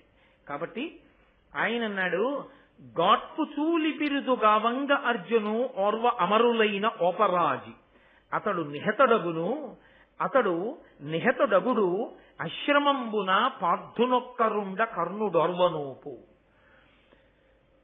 నాన్నగారండి ధృతరాష్ట్రుడితో దుర్యోధనుడు అంటున్నాడు, భీమసేనుడు వెనకాతల అండగా ఉన్నంతసేపు అర్జునుడిని పడగొట్టడం సాధ్యం కాదు. అంటే ఆయన తీర్పు ఏమిటంటే, కర్ణుడు ఎందుకు ఓడించలేకపోయాడో తెలుసా? భీముడు పక్కన ఉన్నాడు. భీముడు ఏం చేశాడు? శల్యుడితో యుద్ధం చేస్తున్నాడు. ఏదో ఒక సాకు, ఇప్పుడు నువ్వెందుకు ఇది చేయలేదు? అవును, నేను ఇది ఎందుకు చేయలేకపోయాను?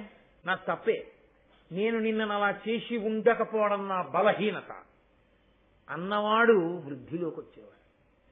నిన్నను అలా ఎందుకు చేయలేకపోయాడో సాకులు వెతుక్కుని సమర్థించుకోగలిగిన వాడు నిచ్చెన మెట్టి ఇంకొకటి ఎక్కలేనివాడు. ఇంకా సమర్థించుకోవడం వచ్చేసిన తర్వాత అది అలవాటు అయిపోయిన తర్వాత ఇంకో మెట్టు మీద ఏమి ఎక్కుతావు? నువ్వు ఎలా నిలబడతావు? ఇక నిలబడలేదు. ఆ సమర్థతే అలవాటు, ఆ సమర్థించుకోవడమే అలవాటు అయిపోయింది. సమర్థించుకోవడం అంటూ నువ్వు ప్రయత్నం మొదలెట్టాలి, కానీ ఎన్ని కారణాలైనా దొరుకుతాయండి. ఎన్ని కారణాలైనా చెప్పి నువ్వు చెయ్యవలసింది నువ్వు చేయకుండా వదిలేయచ్చు. కాదు, నిలబడాలి అన్నవాడికి అలా నిలబడలేకపోయిన కారణాలకు క్షమార్పణ అడిగి నిలబడే ప్రయత్నం చేస్తాడు. అక్కడ వస్తుంది తేడా. కాబట్టి కర్ణుడు ఉంటేట, భీముడు ఉంటేట అర్జునుడిని గెలవలేట, భీముడు లేకపోతేట కర్ణుడు అర్జునుడిని చంపేస్తాట. ఎంత అసహ్యంగా ఉంది ఆ మాట. దుర్యోధనుల్లో ఆలోచించకో, దుర్యోధనుల్లా మాట్లాడక, అసహ్యంగా ఉంటాయి అని నేర్పుతుంది మనకి భారతం. కాబట్టి భీముడిని చంపేయాలని అడిగారు. ఎప్పుడూ ఆ భీముడి మీదే పగ, ఎప్పుడూ భీముడి మీదే కక్ష. కాబట్టి భీముణ్ణి చంపేస్తే అర్జునుడిని చంపేయడం చాలా తేలిక. కర్ణుడిని చంపేస్తాడు. ఒక తండ్రి దగ్గర ఒక కొడుకు ఇలా మాట్లాడుతున్నాడంటే తండ్రి సిగ్గుతో తలంచుకోవద్దండి. ఆ తండ్రి బతికినట్ట, చచ్చి 100 మాటలు ఉరిదీయబడి చచ్చినట్ట. ఒక కొడుకు తండ్రి దగ్గర అలా మాట్లాడదామా వచ్చి, అందులో పాలు పంచుకుని తండ్రి మాట్లాడదామా?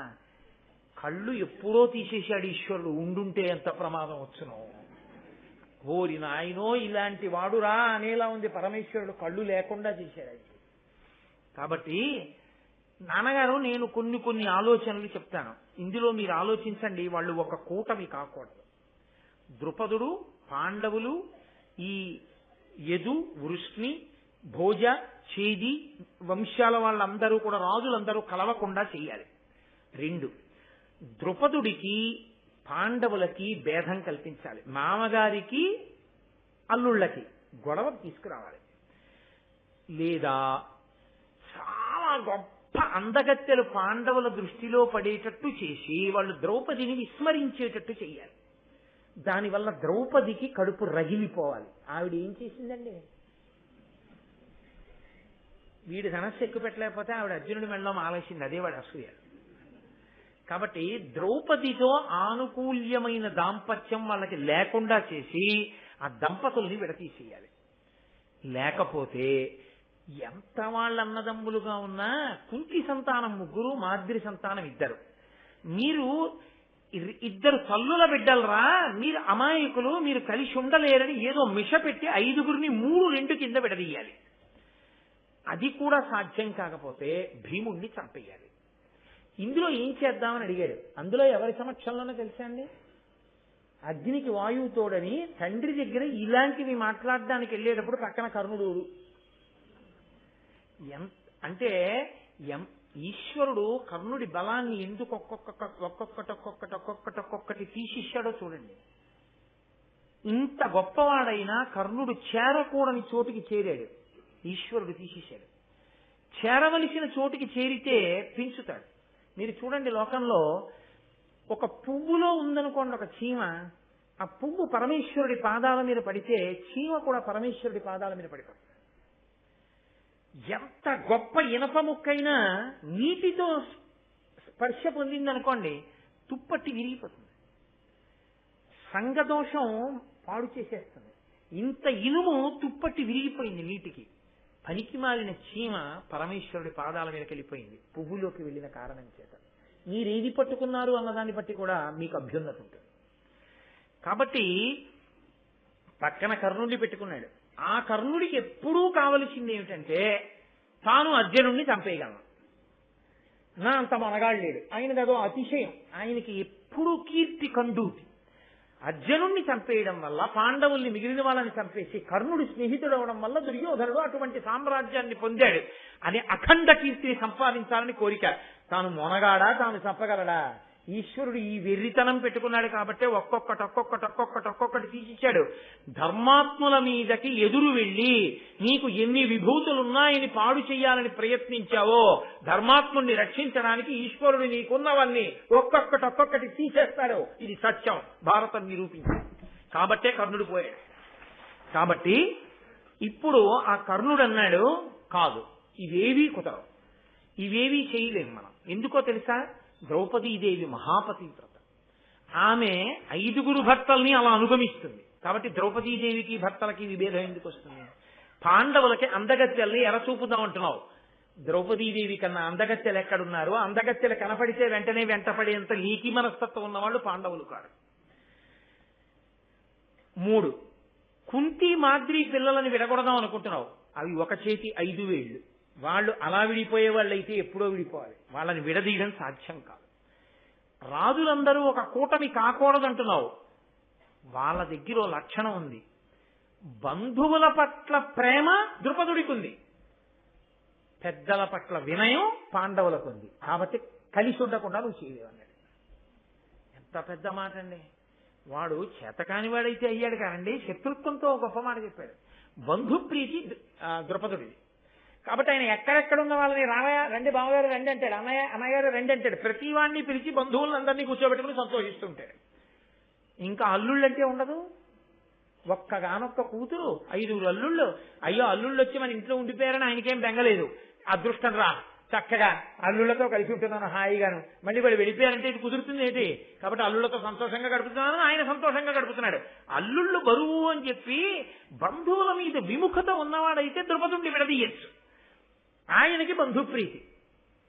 ఎంత మా మామగారు అయితే మాత్రం సింహాసనం మీద ఆయన కూర్చుంటాడు, దుష్టజ్ఞుడు యువరాజు, ఇక్కడ మేమే పనికి మాలిన వాళ్ళం, అంతఃపురంలో ఉత్తినే అలా కూర్చుని వెళ్ళి విరుచుకుంటూ మా మామయ్య గారు అల్లుళ్ళమని చెప్పుకుంటూ తిరగాలి అని అనుకునే వాళ్ళు కారు.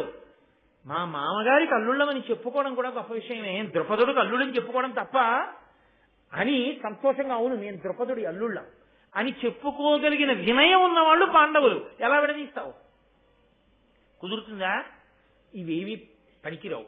కర్ణుడికి ఎప్పుడు ఏమిటో తెలుసా అండి, అర్జునుడిని చంపేసి కీర్తి సంపాదించాను, అదో వీరి ఆయనకి.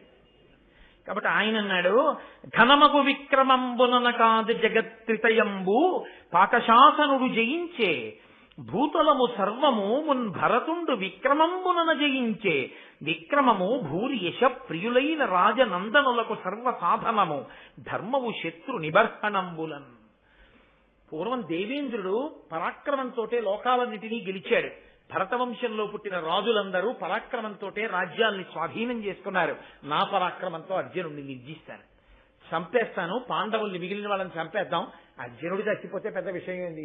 ఈయనంటాడు నువ్వు అర్జునుడిని చంపేస్తావు అంటాడు, ఈయనంటాడు నువ్వు భీముడిని చంపేస్తావు అంటాడు. ఇద్దరు ఆఖరికి వాళ్ళు ఇద్దరు చేతితో చచ్చిపోయారు.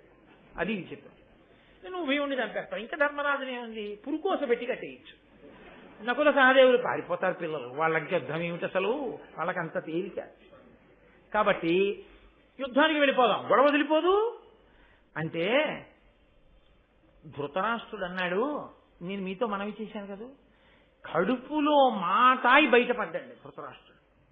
అదే ఆయన జీవితంలో ఉన్న గొప్పతనం. గొప్పతనం అంటే ఉండవలసిన లక్షణం అని కాదు నా ఉద్దేశం. ఇప్పుడు ఆయన ఏం చెప్పాలి? కర్ణుడు చెప్పినట్టు యుద్ధానికి వెళదామనన్నా అనాలి, అంటే నోరు మూవా యుద్ధానికి వెళ్ళడం ఏంటి, మావాడు చెప్పిందే బాగుంది, అలా అక్కర్లేదు, ఇలా మనం వాళ్ళని పాడు చేసేసి ఇలా భేదం పెడదామనన్నా చెప్పాలి. ఆయనకి ఏమిటో తెలుసా అండి నమ్మకం, దుర్యోధనుడు చెప్పినవేవి పొసగవు, వాళ్ళు ధర్మాత్ములు, దైవానుగ్రహం ఉంది, మనం ఏమైనా చేస్తే బెడిసి కొడుతుంది తప్ప వాళ్ళని పాడు చేయలేము తెలుసు ధృతరాష్ట్రుడికి. ఒరే వాళ్ళని పాడు చేయలేనురా మనం అన్నాడు అనుకోండి, దుర్యోధనుడు తిరగబడతాడు. అందుకని తన మనసులో మాట తాననకూడదు. కర్ణుడు అన్నాడుగా ఇవేమీ ఫలించవని, కాబట్టి తను చేయవలసింది కర్ణుడు చేసేశాడు. ఇప్పుడు ఇంక తనేం చేయాలి? కర్ణుడు చెప్పిన యుద్ధం కూడా జరగకుండా చూడాలి. ఇప్పుడు నువ్వు చెప్పిన యుద్ధం వద్దు, మా అబ్బాయి చెప్పిన దురాలోచన వద్దు, నేను వేరే ఆలోచిస్తానంటే నోరు నువ్వు ఎదురుతో కూర్చుంటావు, నువ్వు ఎప్పుడు చెప్తావు మాకని వీళ్ళిద్దరు తిరగబడతారు. అందుకని ముందు ఆ కర్ణుడు దుర్యోధనుడి ప్రణాళిక పనిచేయదని చెప్పేశాడు. ఆయన చెప్తే ఈయనకి ఎక్కుతుంది. అదో విచిత్రం లోకంలో. కన్న తండ్రి చెప్తే చెవికెక్కదు, తల్లి చెప్తే చెవికెక్కదు, మధ్యలో వస్తాడు ఎవడో. ఆ వచ్చినవాడు వాడేం చెప్తే కడుపున పుట్టిన వాడికి అంత గొప్ప. తండ్రి కన్నా గురువు, తల్లి కన్నా గురువు, వాళ్ళిద్దరికన్నా ఆత్మబంధువులు లోకంలో ఉంటారా? వాళ్ళిద్దరూ కాదని ఎవడో చెప్పిన మాట నువ్వు వింటావా? అలా ఉంటుంది లోకంలో. కాబట్టి కర్ణుడు చెప్పింది దుర్యోధనుడు వింటాడు. ఇప్పుడు కర్ణుడు చెప్పాడు కాబట్టి ఈ కుతంత్రం మానేడు. ఇప్పుడు యుద్ధం లేకుండా చెయ్యాలంటే ఇంకోళ్ళు వచ్చి చెప్పాలి. అందులో కూడా పన్నాగం ఏమిటో తెలుసా అండి? కర్ణుడు చెప్పింది సరేనన్నాడు అనుకోండి, దుర్యోధనుడు కర్ణుడు యుద్ధానికి వెళ్ళారనుకోండి, దుర్యోధనుడు చచ్చిపోతే ఈయనకి కడుపు తీపి, భయం, పాండవుల మీద యుద్ధం అంటే భయం. కర్ణుడు చచ్చిపోతే తర్వాతి కాలంలో దుర్యోధనుడు ఎలా వృద్ధిలోకి వస్తాడు? భయం. కాబట్టి ఇప్పుడు యుద్ధం అంటూ జరిగితే వీళ్ళిద్దరే వెళ్ళకూడదు, భీష్మద్రోణుల్ని కూడా లాగాలి రంగంలోకి, వాళ్ళని కూడా పంపాలి యుద్ధానికి. భీష్మద్రోణులు వెళ్ళారనుకోండి పాండవులు కాదు, ద్రుపదుడు కాదు. ఎవరు నిలబడతారు? స్వచ్ఛంద మరణం ఉంది, ఆచార్యుడు ద్రోణుడు. ఇప్పుడు వాళ్ళిద్దరిని ఎలా లాగాలి రంగంలోకి? అసలు వాళ్ళిద్దరు ఎడతారా? అంటే ఈయన నమ్మకం ఏమిటో తెలుసా అండి? ద్రోణాచార్యులు వారికి ద్రుపదుడితో పూర్వాశ్రమంలో గొడవలు ఉన్నాయిగా, ఆయన అవమానించాడుగా. ఇప్పుడు యుద్ధం అంటే ఏమైనా ఉత్సాహపడి సరే ద్రుపదుడికి బుద్ధి చెప్పవలసిందే, రండి వెడదాం అంటాడేమో. ద్రోణుడు ఆ మాటని వెళ్ళిన తర్వాత భీష్ముడు వెళ్లకుండా ఉంటాడా? భీష్ముడు వెళతాడు. ద్రోణుడు ఎడితే అశ్వత్థామ ఎడతాడు. ద్రోణుడు అశ్వత్థామ భీష్ముడు వెడితే మిగిలిన వాళ్ళు ఎడతారు. వాళ్లతో కర్ణుడిని దుర్యోధనుడిని పంపిస్తే పాండవుల్ని చంపేయడం తేలికైపోయింది. కాబట్టి ఇప్పుడు కేవలం కర్ణుడు యుద్ధానికి వెళ్ళిపోదాం అన్నాడని కర్ణుడికి అలాగే అనకూడదు. భీష్మద్రోణుల్ని పెద్దరికం అన్న పేరుతో పిలవాలి. నిజంగా వాళ్ళ మాట వినడానికి కాదు, పిలవాలి. వాళ్ళకి ద్రుపదుడి మీద కోపం ఉండడం వల్ల ద్రోణుడు వెంటనే సరే వెడదాం, ద్రుపదుడి మీద యుద్ధం కదా విడిపోదాం అన్నాడు అనుకోండి. ద్రుపదుడి మీద ద్రోణుడుకున్న కోపాన్ని అడ్డు పెట్టుకుని దీన్ని వాడుకుని పాండవుల్ని పాడు చేయాలి. కళ్ళంటే లేవు కానండి, ఎన్ని ఆలోచనలు ఉన్నాయనుకుంటున్నారు ధృతరాష్ట్రుడికి. ఏది తన నోటితో బయటపడ్డాం, ఏది తను బయటపడ్డా. నాకు పూర్వం ఒక పెద్ద ఆయన, చాలా మంచి ఆయన అనుకోండి, ఆయన చాలా పెద్ద ఆయన, మోకాళ్ళవి నొప్పులు, చాలా మంచివాడు. ఇష్టమంటే ఆయన చెడ్డవాడు మాత్రం కాడు. ఆయన దగ్గర ఒక చమత్కారం ఉండేది. ఏదో అలా చేపలు పడున్నాయనుకోండి, ఒక్కసారి చెయ్యవరా, లేస్తాననేవాడు. ఎవరో అక్కడ నించున్నామండి, ఒంట్లో ఓపిక ఉన్నవాడిని. అంటే ఆయన చెయ్యిస్తే ఎందుకు ఇప్పుడు లేవడం ఎందుకు, కూర్చోండి అన్నాను అనుకోండి, చేపలు మడత పెడదామని అనేవాడు.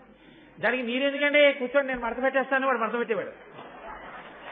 ఈయన నువ్వురే చేపలు మడతెట్టనేవాడు కాదు, ఒరే నన్ను కొంచెం లేపు ఆ చేపలు మడతెడతాను అనేవాడు. నేను మడత పెట్టేస్తాను ఏంటంటే వాడు మడత పెట్టేస్తాడు. ఈయన పక్కవాడి వంక చూసో దొంగన ఉన్నది. చాలా చమత్కారం అనమాట. అంటే తను చెప్పి చేయించడం కాదు, చమత్కారంగా తను చేయించాడు. నేను వెళ్ళొస్తానయ్యా, కూర్చోలేను, వెనకాతలా గబుక్కుని పడిపోతానేమో భయం. సరే ఏం చేస్తాను మరి, ఆయన్ని పిలవాలి, పెద్దవారు బాగుంటుందా, ఎవరమన్నా వెళ్ళి పిలవకపోతే నేను ఎలాగోలా కూర్చుంటానులే, మెల్లిగా డ్రైవ్ చేసుమా అంటే బాబా, ఎందుకంటే పెద్దవారు మీరు పడిపోతాను, నేను వెళ్తాను లేండి అని ఇంకో పనుంది వెళ్ళాలన్నవాడు ఏం చేసేవాడంటే అలా వెళ్ళిపోగలడా, వాడు వెళ్ళేవాడు, వాడు వెళ్ళి పని చేసుకొచ్చేవాడు. ఈయన చాలా సంతోషం, ఎంత మంచి మనసుతో వెళ్ళొచ్చావా అనేవాడు. అయితే పాడు చేసేవారు కాదండో ఎవరినైనా, చాలా మంచివారు ఆయన. కానీ అదో చమత్కారం జీవితంలో. అంత అందంగా చక్కగా ఉండు విస్తళ్ళు వేసేస్తానని, బాబు మీ దగ్గర వేస్తారని అందరిగా విస్తళ్ళు వేసేవాడు. అన్నీ అంతే, నేను చేసేస్తానని చెప్పి అందరితో చేయించేసేవాడు. ఆయన చేసేది భోజనం ఒకటే, అది పక్క వాళ్ళు చేయకూడదు కాబట్టి. అంత అందంగా ఉంటుంది. ఒక్కొక్కరి యొక్క చమత్కారం అలా ఉంటుంది. అలా ధృతరాష్ట్రుడు కూడా ఎంత చమత్కారమైన వాడంటే ఏది తను బయటపడ్డావు, బయట పడేటట్టు ఇతరుల్ని చేస్తాడు. తనకి కలిసి వస్తే కలిసి వస్తుంది, కలిసి రాలేదనుకోండి, భీష్మద్రోణులు చీనూర్మి దుర్యోధనానికి బుద్ధి ఉందా లేదా అన్నారు అనుకోండి, పోతే కర్ణుడు మాట పోతుంది, యుద్ధానికి వెళ్ళడం మానేస్తాడు. తనేమంటాడు, ఏమీ అండవు, భీష్మద్రోణులు మంచివాళ్ళని అండవు. భీష్మద్రోణులు పెద్దరికం నిలబడ్డాలంటే లోపలికి తీసుకెళ్లి మాట్లాడాలి వాళ్ళతో. ఈ పిల్లల ముందు తీసుకొచ్చి వీళ్ళతో మాట్లాడిపించడం ఎందుకు? ఆచరణ ఒకవేళ భీష్మద్రోణులు బుద్ధి ఉందా లేదా నీకు, ఆ పిల్లలు ఎదురుకుండా ఎందుకు పిలిచారు అంటే, ఏం చేయను పిల్లాడు కదా మీరు బుద్ధి చెప్తారనుకున్నానంటాడు. అంత చమత్కారమైనటువంటి వ్యక్తి. కొందరి గడుసుతనం, అది చాలా గడుసుతనం అనుకుంటారు. ఆఖరికి ఆ గడుసుతనం ఏం చేస్తుందంటే వాడిని చంపేస్తుంది. వెనకటి ఒకడు వైద్యుడి దగ్గరికి వెళ్ళి, అదే పనిగా తాగుతున్నావు చచ్చిపోతావా అలా తాగితే, చూడిదిగో మద్యం ఈ గ్లాసులో పోసాను, ఇందులో 4 చీమలు వేస్తున్నాను, చూడు ఎలా చచ్చిపోతాయో అని 4 చీమలు వేశాడు డాక్టర్ గారు. ఆ చీమలు ఆ మద్యంలో వేయగానే అవి గిలగిలా కొట్టుకుని చచ్చిపోయాయి. చూసావా, నువ్వు ఇలాగే చచ్చిపోతావు, అందుకే తాగద్దన్నాను ఆ మద్యం అంటే. ఆయన అన్నాడు, అందుకే నేను తాగుతాను, నా కడుపులో ఉన్న క్రిములు చచ్చిపోతాయని. గడుసుతనం వరకు బాగుందేమో, డాక్టర్ గారు చెప్పిన సలహా యొక్క హృదయం నువ్వు పాటించినప్పుడు ఖర్చు ఊరుకుంటావు. ఎందుక గడుసుతనం, పనికిమాలిన గడుసుతనం. అలా ఉంటుంది ధృతరాష్ట్రుడి గడుసుతనం అంతా. కాబట్టి ఆయన యుద్ధం అంటున్నావుగా, పెద్దవాళ్ళని కూడా సంప్రదిస్తే బాగుంటుంది, భీష్మద్రోణులకి కబురు చేస్తాను వాళ్ళు వస్తారన్నాడు. నిజంగా భీష్ముడి కర్మ అండి, ఈయన పిలిస్తే ఆయన రావాలా? పాపం ఆయన మర్యాద అటువంటిది, ఆ వంశోద్ధరణ కొరకు అలా కట్టుబడ్డాడు ఆయన. కాబట్టి ఆ భీష్ముడు వచ్చాడు, ద్రోణుడు వచ్చాడు. ఇద్దరూ పెద్దవాళ్ళు, వాళ్ళ మాటకు గౌరవం ఏడవాలి. నిజంగా సంస్కారం ఉన్న వాళ్ళైతే వచ్చి కూర్చుంటే భీష్ముడికి ఈ మాట చెప్పాడు. కర్ణుడు యుద్ధం చేద్దామంటున్నాడు, యుద్ధం చేసి ఆ పాండవుల్ని పాడు చేసేద్దాం అంటున్నాడు, శత్రువు పెరగకూడదంటున్నాడు, ఏమంటారు మీరన్నాడు. అంటే భీష్ముడు అన్నాడు, ధీరులౌ ధృతరాష్ట్ర పాండులతి ప్రశస్త గుణుల్ ప్రసిద్ధోరు కీర్తులు నాకు ఇద్దరు ఒక్క రూప తలంపగా వీరు వారను అట్టి బుద్ధి విభేదమెన్నడూ లేదు గాంధారీ పుత్ర శతంబునందు పృథాతనూజుల ఎందునన్. ఆయన అన్నాడు, అయ్యయ్యో పాండవుల మీదకి యుద్ధానికి వెళ్ళి చంపేద్దామా? నిన్నగాక మొన్న పెళ్లి చేసుకున్నారా? నేను తాతనయ్యా, నేను వీడికి ఎలా తాతనో పాండవులకు కూడా అలాగే తాతని. నాకు కుంతిపుత్రులు అని నాకు మమకారం లేదు, గాంధారీ పుత్రులు అని కోపం లేదు. నాకు వీళ్ల మీద ఎంత ప్రేమ ఉందో వాళ్ళ మీద అంత ప్రేమ ఉంది. ఈ మనవల కోసం ఆ మనవల్ని ఎందుకు చంపడం? నేను ఏది చెప్పినా పక్షపాతం లేకుండా ఉన్న మంచి మాట చెప్తాను. ధృతరాష్ట్ర మహారాజా, అసలు యుద్ధం ఎందుకు? ఎందుకు యుద్ధం చేసి వాళ్ళని చంపేయడం? వాళ్ళు అర్హులు కారా రాజ్యానికి? నువ్వేగా చేసావు ధర్మరాజుకి యువరాజ్య పట్టాభిషేకం. పోని రాజ్యం అంతా ఇవ్వవా? అర్ధరాజ్యం ఇచ్చి పాండవులకి నీకు కీర్తి కలుగుతుందయా? పెద్ద నాన్న ఆదరించాడు, అర్ధరాజ్యం ఇచ్చాడంటారు. వాళ్ళ నీ మాటకి ఎదురు చెప్పేవాళ్ళు కాదు. అర్ధరాజ్యం ఇస్తే అర్ధరాజ్యం తీసుకుని వెళ్ళిపోతారు. మనిషి చనిపోతాడేమో, శరీరం సరిపోతుందేమో, కీర్తి సరిపోదు. అసలు ఆ కీర్తి లేని బ్రతుకు కాదు ధృతరాష్ట్ర. కాబట్టి కీర్తి లేని వానికి జీవనంబు నిరర్థకంబ చూవే ఎవని మీద నిత్యమైన ధనము నిర్మల కీర్తియు అట్టి కీర్తి వడయుట శ్రమంబే. మనిషి తాను వెళ్ళిపోయిన తరువాత కూడా తన కీర్తి నిలబడిపోయేటట్టుగా బ్రతకాలి. మనిషి వెళ్ళిపోయిన తరువాత అతన్ని స్మరించడానికి అతని కీర్తి అంటే అతని జీవితంలో సాధించినది 10 మందికి పనికొచ్చింది ఏదీ లేకపోతే, ఇవాళ చచ్చిపోతే 11వ రోజున కొడుకు కూడా మర్చిపోతే ఆ జీవితానికి సార్థకత లేదు. ఎన్నాళ్లు బ్రతికావన్నది కాదు, ఎన్నేళ్లు బ్రతికావన్నది కాదు, కీర్తి ఏమైనా గడించావా? నువ్వు సాధించిన కీర్తి గొప్పదైతే నువ్వు ఎన్నేళ్లు బ్రతికావన్నది కాదు, ఎన్ని యుగాలు దాటిపోయినా కీర్తి అలా ఉండిపోతుంది. మనిషికి కీర్తిరా ప్రధానం ధృతరాష్ట్ర. కాబట్టి వాళ్ళకి ఆ రాజ్యం ఇచ్చేసేయి. ఇలా కీర్తి ఎంతకాలము కలిగి ప్రవర్తిల్లే అంతకాలంబును నిత్యులు కారే కీర్తి కల పుణ్యులు కీర్తి విహీనుడెందును పూజ్యుండే. మనిషి శరీరం వెళ్ళిపోతుందేమో, కానీ కీర్తి బతికున్నంత కాలం మనిషి బ్రతికే ఉంటాడు. నేను ఒకనకొకప్పుడు ఒక 10 సంవత్సరాల క్రితమేమో వెంకటాచలంలో ఏడుకొండల మీద ఆనంద నిలయం చుట్టూ మాడవీధుల్లో తిరుగుతూ ఘంటసాల గారి భగవద్గీత వినపడుతోంది. నేను నా భార్యతో అన్నాను, ఘంటసాల గారు వెళ్ళిపోయి చాలా సంవత్సరాలు అయిపోయినా ఆయన కంఠం, ఆయన వాణి ప్రతిరోజు వెంకటాచలం కాదు, ఎన్ని క్షేత్రాల్లోనో ఎన్ని ఇళ్లల్లోనో ఆనాడు కృష్ణుడు ఎలా చెప్పాడో కానీ అంత గంభీరంగా వాణి భగవద్గీత అలా వినపడుతూనే ఉంది. ఆయన శరీరం చనిపోయింది కానీ ఆయన కీర్తి చేత ఆయన ఇంకా బ్రతికే ఉన్నాడు.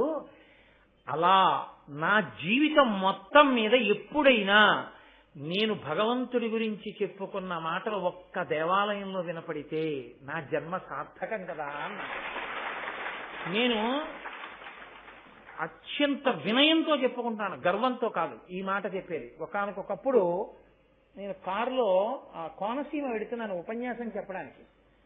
కోనసీమ వెడుతుంటే అడుగడుగున దేవాలయాల్లో ఒక చోట రామాయణం, ఓ చోట భాగవతం, ఓ చోట శివపురాణం, ఓ చోట లలితా సహస్రం, ఓ చోట శివానందలహరి, అన్ని చోట్ల నా క్యాసెట్లు వినపడుతున్నాయి. వినపడుతుంటే నేను ఎంతో సంతోషించాను, ఈశ్వరుడికి కృతజ్ఞత చెప్పాను. నా గర్వం కాదు అది. నేను ఒక దేవాలయంలోకి వెళ్ళాను, అసలు ఈ క్యాసెట్ వేసి పరిస్థితి ఎలా ఉంటుందో అక్కడ చూద్దాం. చాలా మంది కూర్చుని నిశ్శబ్దంగా వింటున్నారు. వాళ్ళని నేను అడిగాను, దర్శనం చేసి గంట కొట్టకండి అన్నాడు అర్చకుడు. ఏమన్నాను, వాళ్ళందరూ కోటేశ్వరరావు ఉపన్యాసం వింటున్నారు, గంట కొట్టకండి. నేను తెల్లబోయాను. నేను చాలా ఆశ్చర్యపోయి దర్శనం చేసేసుకుని కొంచెం దూరం వెళ్ళి అందులో ఒక అతను కాస్త గోడ దగ్గర నించున్న అతను అడిగా, ఎవరిదయా ఉపన్యాసం అన్నాను. కోటేశ్వరాన్ని కాకినాడలో ఉంటారండి అన్నాడు. నువ్వు ఎప్పుడన్నా చూసావా ఆయన్ని అన్నాడు. నేను ఎప్పుడు చూడలేదండి, మా ఊరు ఎప్పుడన్నా పిలుద్దాం అనుకుంటున్నాం, రోజు సాయంకాలం ఇక్కడ ఆయన ఉపన్యాసం వింటుంటామండి, అందరం వచ్చి కూర్చుంటామన్నాడు. నేనే కోటేశ్వరరావు అని చెప్పలేదు, నేను చాలా సంతోషంగా కారు ఎక్కి వెళ్ళాను. అది వేరు విషయం అనుకోండి. కానీ నేను మీతో ఎందుకు మనవి చేస్తున్నానంటే, తెలిసో తెలియకో, వచ్చో రాకో, నాకు పాండిత్యం ఉందో లేదో, నేను చదవగలనో చదవలేనో, నేను మాట్లాడగలనో మాట్లాడలేనో, కానీ భగవంతుడి గురించి చెప్పుకోవాలి అని తాపత్రయపడి చెప్పుకున్నందుకు అలా వినపడింది. కొన్నాళ్లు వెళ్ళిపోయిన తర్వాత, కొన్ని సంవత్సరాల తర్వాత నా శరీరం పడిపోవచ్చు, కానీ నా కొడుకో నా మనవడో అలా వెళ్ళిపోతూ తాతగారి కంఠం ఈ గుళ్ళో వినపడుతోందని వాడు వింటే నా శరీరం చచ్చిపోవచ్చు, కానీ నా కీర్తి చేత నేను బ్రతికుంటానా బ్రతికున్నాను.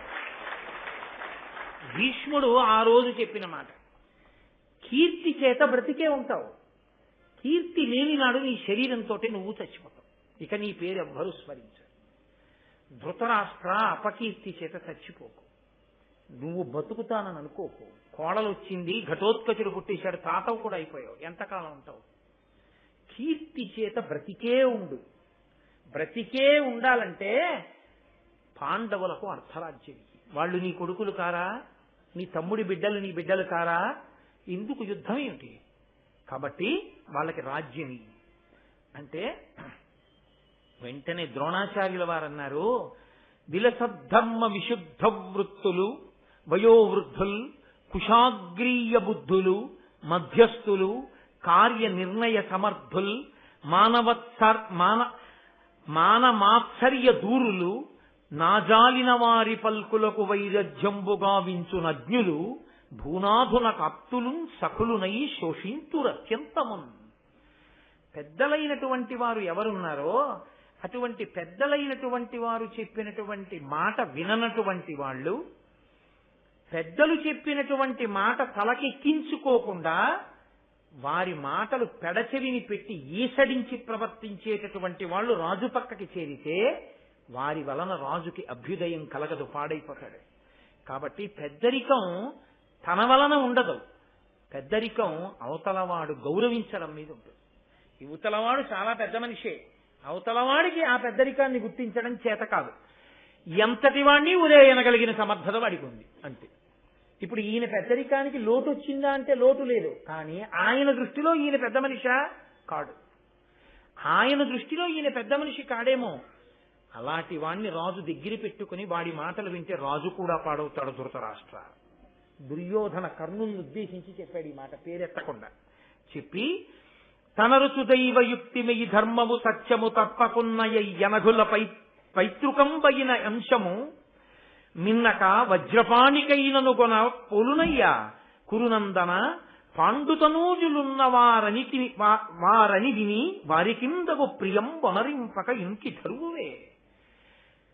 అసలు పితృ సంబంధంగా పాండురాజు పరంగా పాండవులకు రావలసినటువంటి రాజ్య భాగం ఏదుందో అది ఇవ్వకుండా బతకడం నీకు కాదు, దేవేంద్రుడే అడ్డొచ్చినా పాండవులు మేం పొందేద్దామని సంకల్పం చేస్తే ఇంద్రుడు అడ్డుపడగలడని నువ్వు అనుకుంటున్నావా?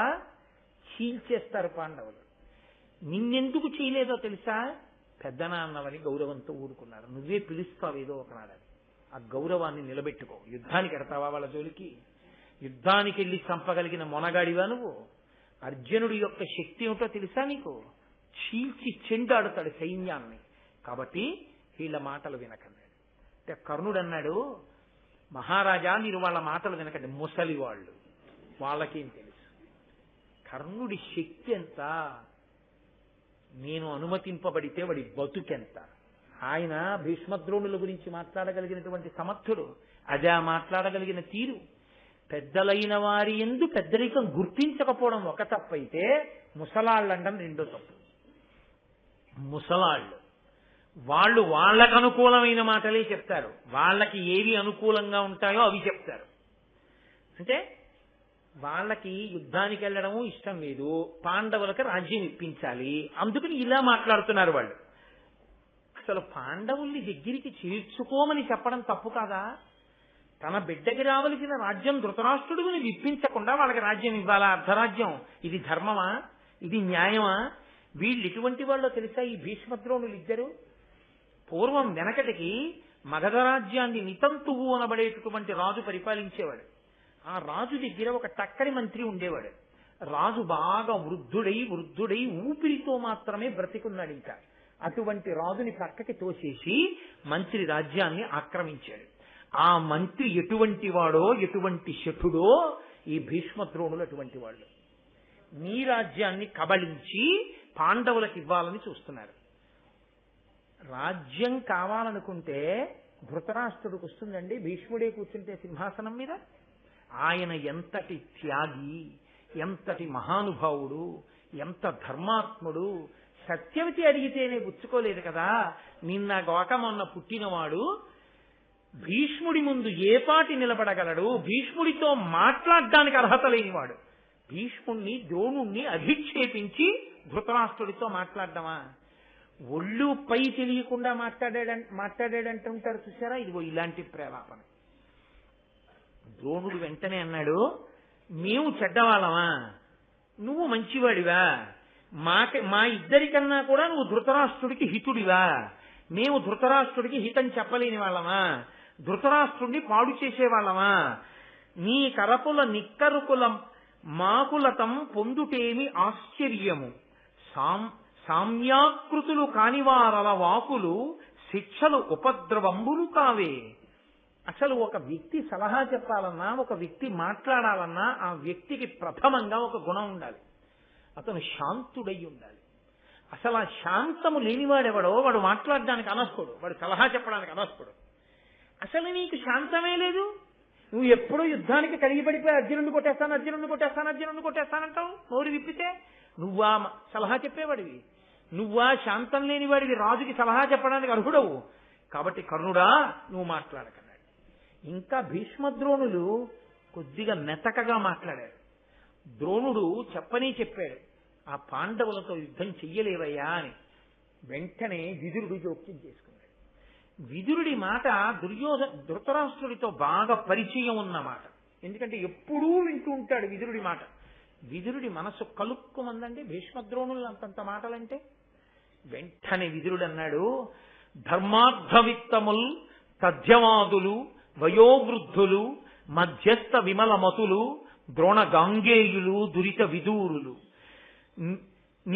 నిన్నెందిగరిపిరి నిమ్మితోడ దాన్ని చేయుట ధర్మవు వారల కంటే హితుల్ నీకు కలరే ఒరులు దుర్యోధనుండును దుశ్శాసనుండును కర్ణుండు శకినియు గరము బాలురు ఎరుగరిదియు ధర్మవిధి అధర్మమని అట్టివారి పలుకులాచరించి వినక పాండుసుతల వేగ రావించి వారలకు ప్రీతి అర్ధరాజ్యమిమ్ము.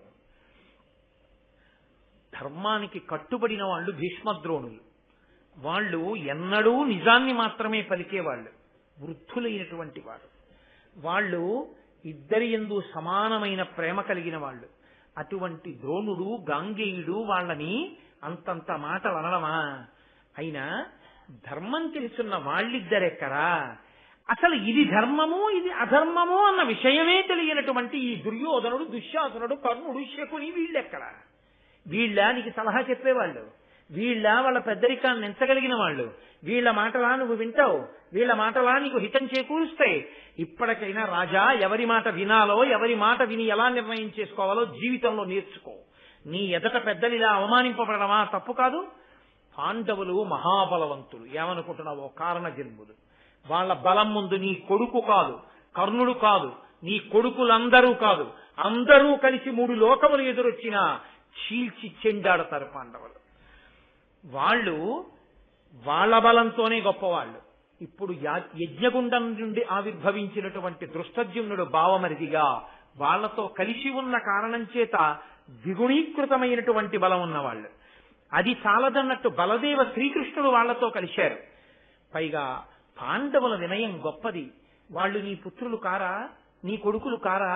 నా కొడుకులంటావు, నా కోడలంటావు. నీ కొడుకులకి మనుష్య ప్రయత్నం ఉంది, పాండవులకి మనుష్య బలంతో పాటు దైవ సహాయం ఉంది. వాళ్ళు ధర్మం ఉన్నవాళ్ళు. బలదేవాచ్యుత సాత్యకుల్ తమకు నొప్పున్ మిత్రులన్ కూర్చుమంత్రుడుగా దైవము మానుషంబు కలనిచ్చుల్ నీకు దుర్యోధనాదుల కంటెన్ కడు భక్తులెంతయు వినీతుల్ వీరుల పాండవ పుత్రులు నీ పుత్రులు కారే వారి తగునే దురస్తులం చెయ్యగం. నీ కొడుకు నిరంతరం నీ మీద తిరగబడతాడు. నువ్వేం నాన్నవి నాన్న అంటాడు, నిన్ను విమర్శిస్తాడు. మాకు తెలియదు అనుకుంటున్నావా? మాకు అన్నీ తెలుసు. ఒక్కనాడు పాండుకుమారులు నిన్ను అలా అన్నారా? తండ్రి లేడు, పెద్దనాన్నగారే మాకు తండ్రి అని నువ్వు ఏం చెప్తే చేశారు. నువ్వు వెళ్ళిపోమ్మంటే వారణామతానికి వెళ్ళిపోయారు. నువ్వు లక్క ఇంట్లో కాల్చినా ఒక్కరితో మా పెద్దనాన్నగారు మాకు ఇలా చేశారని వాళ్ళు ఒక్కరితో చెప్పలేదు. నీ కీర్తి నాశిపోతుందని కడుపులో పెట్టుకు బతికారు. నువ్వు ఇప్పుడు కబురు చేయి, వచ్చి నీ కాళ్ళకి నమస్కారం చేస్తారు. ఇంత వినయం ఉన్న వాళ్ళు నీ తమ్ముడి కొడుకులు, వాళ్ళు నీ కొడుకులు కారా? ఈ ధూర్తులైన కడుపును పుట్టినందుకు వీళ్ళే నీ కొడుకులా? నీకు యోచన లేదా ధృతరాష్ట్ర?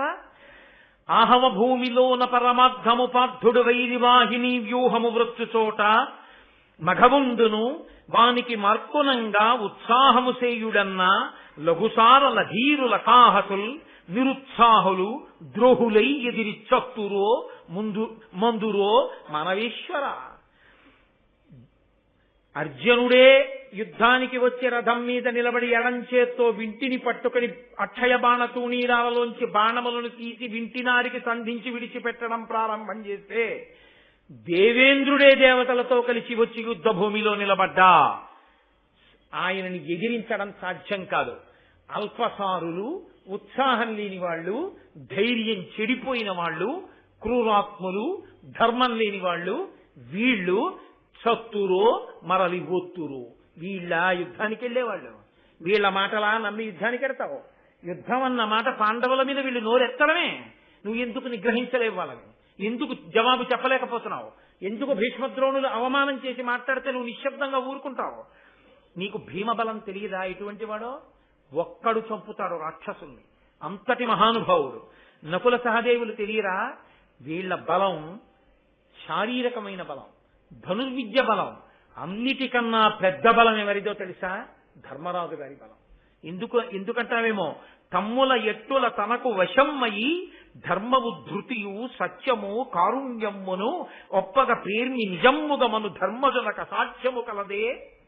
ఎన్నడూ సత్యము, ధర్మము, భూతదయ ఈ మూడిటిని నిద్రలో, హాస్యంలో, అబద్ధానికైనా ఒక్కనాడు కూడా తలపెట్టకుండా సత్యధర్మములకు కట్టుబడిన ధర్మరాజు ఎక్కడుంటాడో అక్కడే విజయం. ఆ ధర్మరాజు ఇటువంటి తమ్ముళ్ల ముందు నిలబడి వాళ్ళని నడిపిస్తుండగా నువ్వు ఎలా గెలుద్దాం అనుకుంటున్నావయ్యా? వాళ్ళ బలపరాక్రమాలు ఎక్కడ, మీ బలపరాక్రమాలు ఎక్కడ? లక్క ఇంట్లో పెట్టి కాల్చావే తెలియదనుకుంటున్నావా? నాకు తెలుసు, నువ్వే కాల్చింది.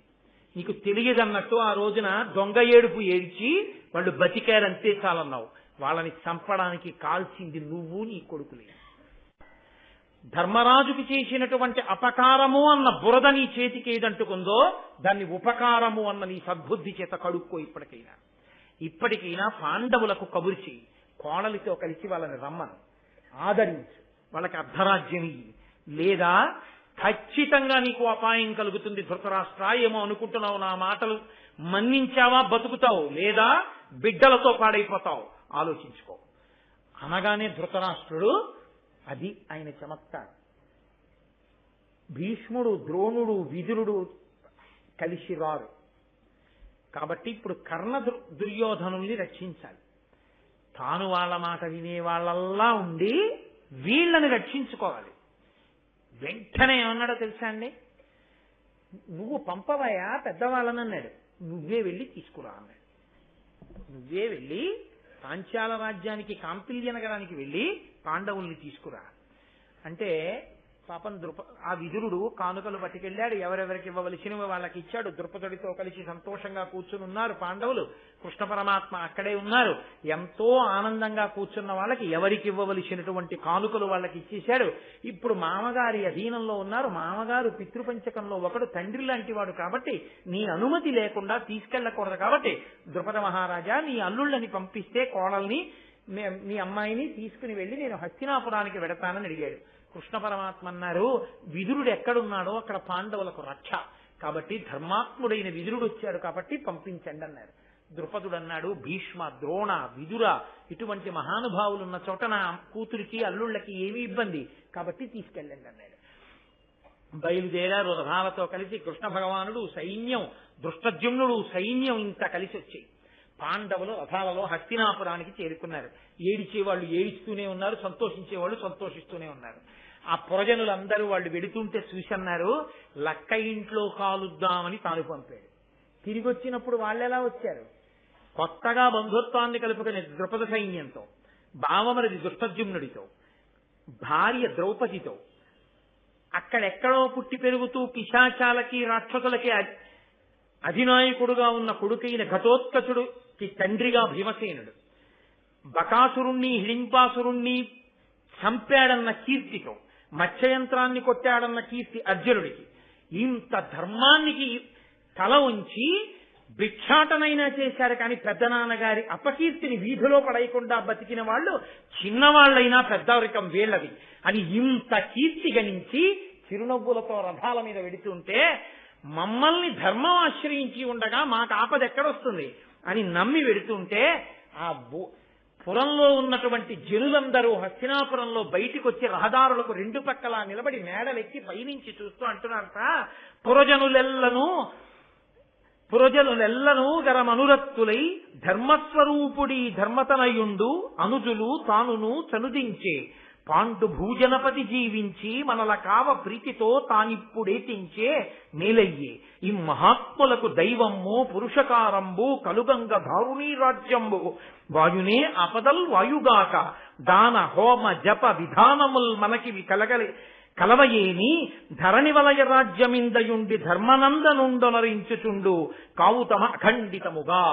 వాళ్ళన్నారు, ఒకానొకప్పుడు పాండురాజు మన్ని ఎంతో గొప్పగా పరిపాలించాడు. ఈ దిక్కుమాల ధృతరాష్ట్రుడు, దుర్యోధనుడు ఇప్పుడు రాజయ్యారు. వీళ్ళు లక్క ఇంటిలో కాలిపోయారనుకున్నాం. వీళ్ళ ధర్మం వీళ్ళని రక్షించింది. మళ్ళీ పాండురాజే వస్తున్నాడా అనిపిస్తోంది. వీళ్ళ ఐదుగురిని చూస్తే, మేము జపం చేసినది ఉంటే, హోమాలు చేసిన ఉంటే, మేము తపస్సు చేసిన ఉంటే, అవి మేము ఇప్పుడే ఆ పుణ్యాల వలన ఈ ధర్మరాజు గారు అఖండమైన ఈ భూమండలాన్ని ఈయనే పరిపాలించుగాక అని వాళ్ళందరూ ఎలుగెత్తి పలుకుతున్నారు. ఇదే వాళ్ళకి ఏడుపు. ఇంత కీర్తి పాండవులకు ఉండడమా అని అసూయ. లోపలికి వెళ్ళారు. హస్తినాపురంలో 5 సంవత్సరాలు ఉన్నారు. ఎల్లైనా పాండవుల్ని పాడు చెయ్యాలి కదూ, ఇది కదూ ప్రణాళిక. కాబట్టి ఇప్పుడు ఇక్కడే ఉంటే ధర్మరాజు గారిని రాజుని చెయ్యాలి. కాబట్టి మళ్ళీ ఏదో ప్రణాళిక వేసి పాండవుల్ని పాడు చెయ్యాలి. 5 ఏళ్ల తర్వాత ఒకరోజు ధృతరాష్ట్రుడి పిలిచన్నాడు, ఇదిగో ఈ కృష్ణ భగవానుడి సాక్షిగా చెప్తున్నాను, నీకు అర్ధరాజ్యం ఇస్తున్నాను ధర్మరాజా, నువ్వు ఖాండప్రస్థానికి వెళ్ళి దాన్ని రాజధానిగా చేసుకుని ఆ ఖాండవ ప్రస్థంలో ఉండి రాజ్యం ఏలుకోండి అన్నాడు. వెళ్లిపోయారు. కృష్ణ భగవానుడు విశ్వకర్మ అన్న దేవశిల్పిని పిలిపించాడు. బ్రహ్మాండమైనటువంటి మేడలు మిద్దెలతోటి మళ్ళీ ఇంకొక అమరపురియా, స్వర్గలోకపు రాజధానియా అన్నట్టుగా విశ్వకర్మ నగరాన్ని నిర్మించాడు. అది ఎంత గొప్పగా ఉండేదంటేట, తల మీద పాదాల మీద పువ్వులేశారా అన్నట్టుగా ఉండేది. ఆకాశంలో ఉన్న నక్షత్రాలన్నీ దాని తల మీద పూజ చేసినట్టు. ఎందుకని అంతంత పెద్ద పెద్ద హర్మ్యములతో గోపురాలతో ఉండేది. అవి ఆకాశానికి తగిలితే నక్షత్రాలు తల మీద పూజ చేసినట్టు, కింద ఉన్న అగట్టలలోని తామర పూలు పాదములకు పూజ చేసినట్టు, ఆ ఇంద్రప్రస్థ నగరాధిష్టాన దేవతకి చేయబడిన పూజయా అన్నట్టు ఉండేది ఆ నగరం. అంత గొప్పగా ఉండేదిట. పరిగజలంబులున్ తమల పంకరుహోత్పల కైరవాది సుందర కుసుమంబులున్ ఘనపదంబున ఉజ్వల తారకా నిరంతర కుసుమంబులున్ వెలయుత పురవప్రము పదపీఠికాశిరముల కొప్ప నచ్చనలు చేసిన పువ్వుల యవ్విధంబునన్. పాదానికి కొప్పుకి పూజ చేశారా అన్నట్టుగా నక్షత్రాలు తామర పువ్వులు ఉండేవిట. అంత పెద్ద నగరాన్ని నిర్మాణం చేశారు. ఆ నగరం నుంచి సూర్యుడు వెళ్ళిపోతూ ప్రతిరోజు అయోమయ పడిపోయేవాట. ఎందుకని అంటే ఆయన 7 రంగుల గుర్రాలు కట్టుకుని వెడుతుంటాడు. వెడుతున్నప్పుడు ఆ పట్టణంలో ఉన్న పెద్ద పెద్ద మేడల నుంచి వెడితే మేడల మీద ఉన్నటువంటి ఆ పట్టణంలో ఉన్న మేడల యొక్క పైభాగములు గోపురములన్నీ బంగారంతో, వజ్రాలతోటి, రత్నాలతోటి, వైఢూర్యాలతోటి, ముత్యాలతోటి తాపడం చేశారు. వాటిలోంచి రంగురంగులు బయటకు వస్తుండేవి కాంతులు. ఆ కాంతుల మధ్యలోంచి సూర్యరథం వెడుతుంటే ఆ కాంతులలో ఆయన గుర్రాల రంగులు మారిపోయేవి. ఆ కాంతిలోకి ఆయన ఒక్కసారి ఇలా చూసి ఆ కింద నగరం యొక్క అందం చూద్దామని చూసి తన గుర్రాలు రంగులు మారిపోయి కనపడేటప్పటికి ఒకసారి గుర్రాన్ని తడిమి, ఇదేమిటి నా గుర్రాలు రంగులు మారిపోయి నా గుర్రాలేనా అనుకునేవట. అంత గొప్ప కాంతులు వెదజల్లేటటువంటి, అన్ని గొప్ప మణుల చేత తాపడములు చేయబడినటువంటి మేడలతో కూడిన ఇంద్రప్రస్థ నగరాన్ని నిర్మించి కృష్ణ భగవానుడు వాళ్ళకి ఇచ్చాడు. దాన్ని రాజధానిగా చేసుకుని విశ్వకర్మ నిర్మాణం దేవశిల్పి. కాబట్టి వాళ్ళు సంతోషంగా హాయిగా ద్రౌపదీదేవితో ఉన్నారు. కృష్ణ భగవానుడు అన్నాడు, రేపు నారద మహర్షి వస్తున్నారు, మీకు ఒక అత్యద్భుతమైన విషయాన్ని చెప్తారు. కాబట్టి మీ అందరూ రేపు శ్రద్ధాళువులై నారద మహర్షి చెప్పే విషయాన్ని వినడానికి సిద్ధంగా ఉండండి. ఇంకా నేను బయలుదేరుతాను అని కృష్ణ పరమాత్మ ద్వారకా నగరానికి వెళ్లిపోయారు. మరునాడు నారద మహర్షి వచ్చి ఏదో ముఖ్యమైన సందేశాన్ని ఇస్తారు. స్వస్తి. ఇప్పుడు నేను మీతో ఒక్క మాట చెప్పి మంగళం చెప్పేస్తాను. మనం కుంభాభిషేకం చెయ్యబోతున్నాం. కుంభాభిషేకము అన్నది ఎందుకు చేస్తారు అన్నది నేను మీతో ఒక్కసారి లఘువుగా 5 నిమిషాలే ప్రస్తావన చేస్తాను. మనకి దేవాలయంలో అయ్యప్ప స్వామి ఉన్నారు.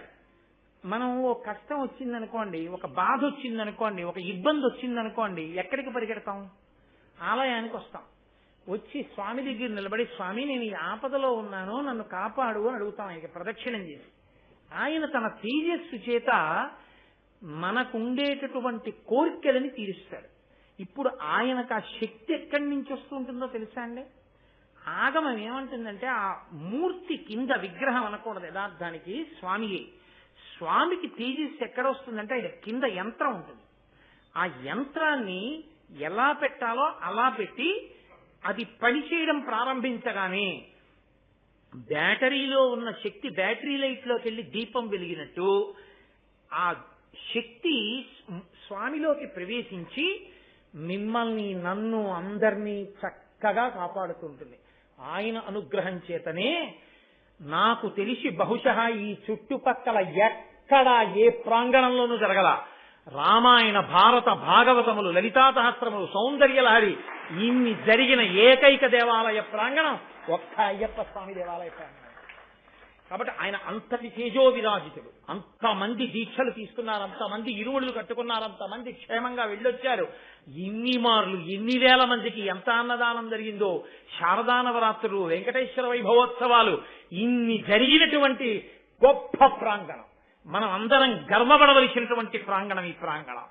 అంత గొప్ప స్వామికి కూడా ఏమైపోతుందంటే, మనం ప్రదక్షిణం చేసేటప్పుడు ఆయన శక్తి కొంత చక్రంలోది మనం తీసుకుంటూ ఉంటాం. అందుకే ప్రదక్షిణం చేస్తాం.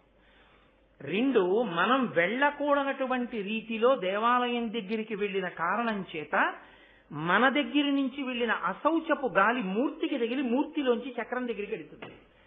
క్రమంగా ఏమైపోతుందంటే ఆ శక్తి క్షీణించిపోతుంది.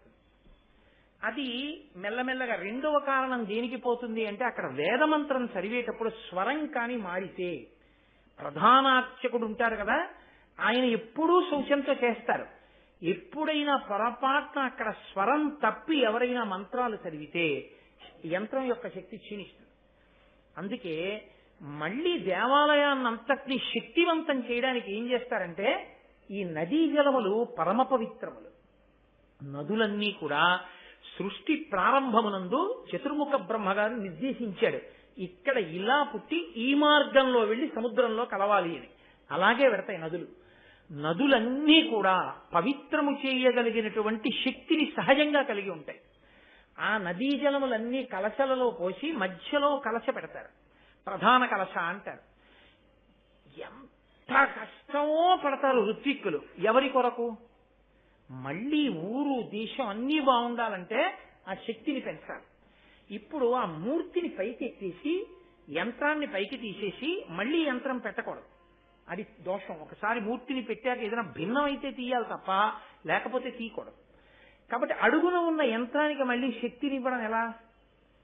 ఏరియల్ ఎలా ఉంటుందో మనం చూడండి, ఇంటి మీద పూర్వం యాంటెన్నాలని పెట్టుకునే వాళ్ళం.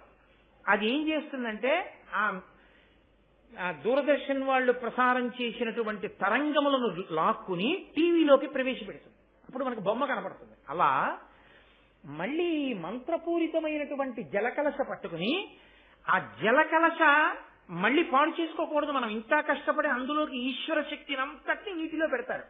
నీటికి ఉన్న శక్తి ఏమిటో తెలుసా అండి? ఈశ్వర శక్తిని అంతటినీ తనలోకి తీసుకుంటుంది. ఇప్పుడు అమ్మవారి మూర్తి కించిత్ భిన్నమైంది, అందుకని అలా ఉండకూడదు. కాబట్టి మళ్ళీ కంచిలో కామాక్షి అమ్మవారు యథార్థంగా అమ్మవారు ఆశీర్వదించింది ఈ దేవాలయాన్ని. అందుకే కంచిలో ఉన్న స్థపతి అసలు ఆయన అంత తొందరగా ఏది చేయడానికి ఒప్పుకోడు. అటువంటిది రాత్రింబవళ్ళు కష్టపడి మళ్ళీ మీరు చూద్దురు గాని, అధివాసాల్లో దర్శనం చేద్దురు గాని అసలు నేను చూసి తెల్లబోయాను. పెద్ద కామాక్షి, చిన్న కామాక్షి, కంచి నుంచి కామాక్షి కదిలి వచ్చింది ఈ దేవాలయాన్ని. పరమాచార్య పరమాచార్య పరమాచార్య అని మనం పలవరించినందుకు పరమాచార్య స్వామి వారు అమ్మవారిని ప్రార్థించారు. అమ్మా, కాకినాడ వాళ్ళంత భక్తి తత్పరులమ్మా, నీ అంశని ఎక్కడికి కూడా పంపు అయ్యప్ప గుడికని. అయ్యప్ప కామాక్షి దేవాలయానికి క్షేత్రపాలకుడు. ఆయన మాట ఆయన ఆహ్వానిస్తే అమ్మవారు వస్తుంది. అందుకే మీరు చూడండి ఆ మూర్తిని అధివాసంలో రేపు చూద్దురు గాని, ఇలా కూర్చుంటే కంచిలో కామాక్షి ఎలా ఉంటుందో ముద్ర చిన్న కామాక్షి మనకు వచ్చేసింది. ఇప్పుడు చిన్న కామాక్షిని ప్రతిష్ఠ చేస్తారు, అది మహాకుంభాభిషేకం అంటారు. ప్రతిష్ఠ సమయంలో చేస్తే మహాకుంభాభిషేకం, మిగిలినది కుంభాభిషేకం అంటారు. వైదికమైన మాట అంతే దాని పరిమితి. ఇప్పుడు ఏం చేస్తారంటే అమ్మవారిని తీసేసేటప్పుడు అమ్మవారి శక్తినంతటినీ మంత్రములతో ఆవాహన చేసేసి, సబ్స్ట్రాక్షన్ అంటారు, తీసేయడం అంటారు చూసారా, అలా తీసేసి ఆ శక్తినంతటినీ ఒక జలకలశలోకి పెట్టేస్తారు. నీటిలోకి వెళ్ళిపోతుంది ఆ శక్తి అంతా. అప్పుడు ఈ మూర్తిని తీసేస్తారు. ఈ కలశ పట్టుకెళ్ళి ఇది అయ్యవారి శక్తి స్వరూపం కాబట్టి ఆ శక్తి అయ్యవారి గుడిలోకి వెళ్ళిపోయి అక్కడ ఉంటుంది.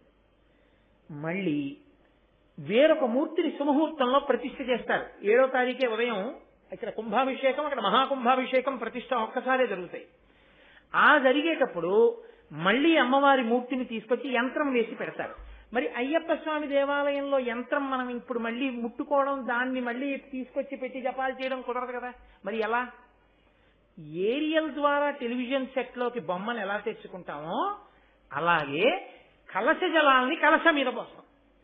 ఇది పట్టుకుని పరమ తపోనిష్టాగరిష్ఠులైనటువంటి వాళ్ళు, గొప్ప శ్రీచక్రార్చన చేసేవాళ్ళు, ప్రతిరోజు చంద్రమౌళీశ్వరారాధన చేసేటటువంటి అలవాటు ఉన్న పీఠాధిపతుల్ని తీసుకొస్తారు. అందుకే కంచికామకోటి పీఠాధిపతులు నడిచే దేవుడు చంద్రశేఖరేంద్ర సరస్వతి స్వామి వారు ఈ దేశంలో ఎన్ని దేవాలయాలకో కుంభాభిషేకం చేశారు, మళ్ళీ శక్తినిచ్చారు ఆయన. అందుకని ప్రధాన కలశ ఎప్పుడు పీఠాధిపతులతోటే పోయిస్తారు. మన అదృష్టం కొద్దీ మనం ఆహ్వానించగానే మన్నించి మహానుభావుడు ఎన్ని కార్యాలున్నా పక్కన పెట్టి విశాఖపట్టణంలో ఉన్నటువంటి షణ్మత స్థాపనాచార్య, జగద్గురు శంకరాచార్య శారదా పీఠాధిపతులు శ్రీ శ్రీ శ్రీ స్వరూపానందేంద్ర సరస్వతి స్వామి వారు 6వ తారీఖున విజయం చేస్తున్నారు. ఆయన సాయంకాలం ఇక్కడ పీఠార్చన చేస్తారు 6:30కి. అది చంద్రమౌళీశ్వరారాధన పీఠాధిపతులు చేస్తుంటే చూడడం చాలా అరుదు. మొన్న మేము కంచి వెళ్ళినప్పుడు చూసొచ్చాం. చాలా గొప్పగా ఉంటుంది ఆ పీఠార్చన. అది మనమందరం చూడడం కోసమని ఆయన పీఠాన్నంతటినీ పట్టుకుని వస్తున్నారు. వచ్చి ఇక్కడ పీఠార్చన చేస్తారు, అక్కడ వేదిక కడతారు, దాన్ని మీద చేస్తారు. 7వ తారీఖు ఉదయం ఆ కలశలన్నీ పట్టుకుని పైకి ఎక్కుతారు. అందుకే ఇవన్నీ కడుతున్నారు ఇలాగ. అవన్నీ మంత్రఘోష మధ్యలో పట్టుకుని పైకెక్కుతారు. పైకెక్కి ఏకకాలంలో సుముహూర్తంలో దీక్షితులైనటువంటి ఋత్విక్కులందరూ కలిసి సుబ్రహ్మణ్య శర్మ గారి ఆధ్వర్యంలో వాళ్ళందరూ దీక్షలు తీసుకుంటారు. ఈ మధ్యకాలంలో అసలు ఎన్నడూ బయటికి కూడా రానటువంటి మహానుభావుడు కృష్ణావధానులు గారు అయ్యప్ప స్వామి దేవాలయం మీద ఉన్నటువంటి ప్రత్యేకమైన గౌరవంతో ఆయన ఈ కుంభాభిషేక సుముహూర్తం కూడా ఆయనే నిర్ణయం చేశారు. నిర్ణయం చేసి ఆయన ఈ కార్యక్రమానికి అంతటికీ ఆధ్వర్యం వహిస్తున్నారు. సుబ్రహ్మణ్య శర్మ గారు కార్యక్రమాన్నంతటినీ పర్యవేక్షిస్తున్నారు. గాయత్రీ మంత్రానికి 24 బీజాక్షరములు కనుక 24 మంది గొప్ప సుశిక్షితులై జపశక్తి, తపశక్తి కలిగినటువంటి వారు, గొప్ప ఈశ్వర భక్తి కలిగినటువంటి వారు 24 మంది పండితులు, బ్రాహ్మణోత్తములు ఋత్విక్కులుగా వచ్చి కూర్చుని యాగాన్ని నిర్వహిస్తారు 3 రోజులు. 5వ తారీఖు ఉదయం మేళతాళాలతో యాగశాల ప్రవేశం చేస్తారు. ఇన్ని వేలో ఖర్చు పెట్టి అన్ని అంత వైదికంగా నిర్మాణం చేస్తున్నారు. ఆఖరికి భూమి పూజ చేసినప్పుడు కూడా శాంతి కర్మ, పౌష్టిక కర్మ అని చేస్తారు. అంతగా భూమి పూజ చేసి అన్ని దోషములు విరిగిపోవడానికి ఆవుని తిప్పాము ఆ రోజున దూడతో కలిపి. ఆవు తిరిగితే పరదేవత నడిచేసినట్టే ఇంకక్కడ. అంత జాగ్రత్త తీసుకుని యాగశాల నిర్మాణం జరుగుతోంది. ఇది కన్నుల పండుగ. కానీ ఆ రోజు మీ అందరూ చెయ్యవలసిన సహకారం ఏమిటంటే 6వ తారీఖు రాత్రి అందరం లోపల కూర్చుని పీఠార్చన చూడొచ్చు. 5వ తారీఖు నుంచి అమ్మవారు అధివాసాలు పొందుతుంది. అధివాసము అన్న మాటకి యథార్థమైన అర్థం అగ్నిపురాణంలో ప్రస్తావన చేయబడింది. మనం చూడండి, అమ్మ కడుపులో ఉంటాం. అమ్మ కడుపులో ఉండి పిండం మెల్లిగా తయారవుతుంది, ముందు బుడగవుతుంది. ఆ స్త్రీ పురుషుల యొక్క వీర్యము ఆ రేతస్సు కలిసి బుడగై అక్కడి నుంచి మెల్లిమెల్లిగా పెరుగుతూ చిట్ట చివర చర్మాన్ని సప్తధాతువులు, చర్మము, రక్తము, మాంసము, కొవ్వు, అస్థి, శుక్ల, మేధ ఏర్పాటు చేసుకుని చివర జీవుడు ప్రవేశిస్తాడు. అలాగే మూర్తికి కూడా ప్రాణం తీసుకొస్తారు. తీసుకొచ్చే ముందు అది మెల్లిగా దివ్య శరీరం కింద మారిపోతుంది. మారిపోయేటప్పుడు అధివాసము అని వాటిల్లో పడుకోబెట్టి ఆ శక్తిని తీసుకొస్తారు. ధాన్యాధివాసము, ధాన్యం మీద పడుకోబెడతారు. అది మెల్లిమెల్లిగా చివరికి వచ్చేటప్పటికి అత్యంత సౌకుమార్యమైన వాటి మీదకి తీసుకొచ్చేస్తారు. ముందు ధాన్యం గరుగ్గా ఉంటుంది, అక్కడ ప్రారంభమై మెల్లిగా పుష్పాధివాసం, పుష్పాల్లో పడుకుంటుంది, జలాధివాసం. ఇలా చేస్తూ అమ్మవారికి శక్తి అంతా కూడా నేత్రములలోకి వస్తుంది. ఆవిడ చూపులతో ప్రారంభిస్తుంది అనుగ్రహం. ఆ మొదటి చూపు తట్టుకోలేరు, అంత శక్తి. అది తట్టుకోవాలంటే 1 ఆవు, 2 అన్నరాశి. కాబట్టి పెడితే పెద్ద కుంభం పోసి ఆవిడ నేత్ర నిమీలనం చేసినప్పుడు ఇంకెవ్వరూ ఎదురకుండా వెళ్ళరు అసలు. మొదటి చూపు అన్నం రాశి మీదన్నా పడుతుంది, లేదా ఆవు మీద పడాలి. ఆవు తట్టుకోవాలంటే మూర్తిని తీసినా అంతే, మూర్తికి నేత్ర నిమీలనం చేసినా అంతే. ఆ ఒక్కటే తట్టుకోగలదు సృష్టిలో. కాబట్టి అలా అమ్మవారి యొక్క వైభవంతో దేవాలయం మళ్ళీ అమ్మవారు తేజోవిరాజితయై కూర్చుని మనం అనుగ్రహించడం మొదలు పెడుతుంది. 7వ తారీఖు ఉదయం కుంభాభిషేకం చూడ్డమే చాలు జీవితంలో. అందున పీఠాధిపతులు పైకెక్కి సత్యదండాన్ని చేత పట్టుకుని ప్రధాన కలశతో అభిషేకం చేస్తుంటే దేవాలయ ప్రాంగణమంతా మంగళవాయిద్యాలతో మార్మోగిపోతుంటే 24 మంది దీక్షితులైన ఋత్విక్కులందరూ ఎక్కడ చూసినా దేవాలయాల పైకెక్కి తెల్లటి బట్టలు కట్టుకుని ఆ మంత్రోచ్చాటన చేస్తూ ఆ కలశలతో నీళ్లు పోస్తుంటే ఆ పైన యాంటెనాలోంచి మళ్లీ లాగేస్తున్నట్టు ఈ మంత్రపూరితమైన జలములు పడుతుంటే పైన ఉన్నటువంటి కలశ మీద అడుగును ఉన్నటువంటి యంత్రం మళ్లీ శక్తిని పొందేస్తుంది. పొందేస్తే స్వామి మళ్లీ తేజో విరాజితుడైపోతాడు. నవపాషాణం అని పెడతారు. 6వ తారీఖు సాయంకాలం ఇక్కడ కుమ్ముతారు. అది అపురూపం. అసలు ఈ మధ్య కాలంలో ఎక్కడ జరగట్లేదు. మనకు అనుగ్రహించి కంచికామకోటి పీఠాధిపతులు దాన్ని బహూకరించి మనకు పంపిస్తున్నారు. విగ్రహానికి సిమెంటు అవి అంటించకూడదు, ఆ నవపాషాణం పెట్టాలి. అది మూలికలతో తయారు చేసి దాన్ని వెన్నతో కలిపి బాగా కుమ్ముతారు 6వ తారీఖు రాత్రి. అందులోంచి అగ్నిహోత్రం వచ్చినట్టు వస్తుంది. దాన్ని మూర్తి చుట్టూ అలదుతారు. అది ప్యాక్ అయిపోతుంది, సీల్ అయిపోతుంది. ఇక మూర్తి కదలదు. సూక్ష్మక్రిమి కూడా కన్నం పెట్టి లోపలికి వెళ్ళదు. ఇక మలమూత్ర విసర్జన చేయడం, పురుగులు చేరడం అలాంటివి ఏమీ ఉండవు. పైగా ఆ తర్వాతికి అభిషేకం చేసిన తర్వాత నవపాషాణం మీద పడుతుంది కాబట్టి తీర్థం, ఆ తీర్థాన్ని పుచ్చుకుంటే అది మూలికలతో కూడినటువంటిది కాబట్టి ఆరోగ్యదాయకం కూడా. ఆ నవపాషాణం కొందామంటే దొరకదు. అది ఒక్క పెద్ద పీఠాల్లోనే ఉంటుంది. ఆ పీఠాధిపతులే అనుగ్రహిస్తారు నవపాషాణాన్ని. మన అదృష్టం కొద్దీ మహానుభావుడు శంకర గారి కంచికామకోటి పీఠాధిపతులను అడిగి కంచికామకోటి వారికి, శృంగేరి వారికి అందరికీ దేవాలయం అంటే ఎంత ఇష్టమో తెలుసా అండి. అందరూ పీఠాధిపతులు తప్పకుండా ఇక్కడికి వచ్చి కూర్చుని అనుగ్రహ భాషణం చేస్తాం, ఈ దేవాలయాన్ని దర్శనం చేస్తామని చెప్పారు. శృంగగిరి పీఠాధిపతులు భారతీ తీర్థస్వామి వారు కూడా మాటిచ్చారు. నాతో పాటు కొన్ని 100 మంది ఉండగా ఆయన మాటిచ్చారు. కోటేశ్వరరావు గారు నేను తప్పకుండా కాకినాడ వస్తాను,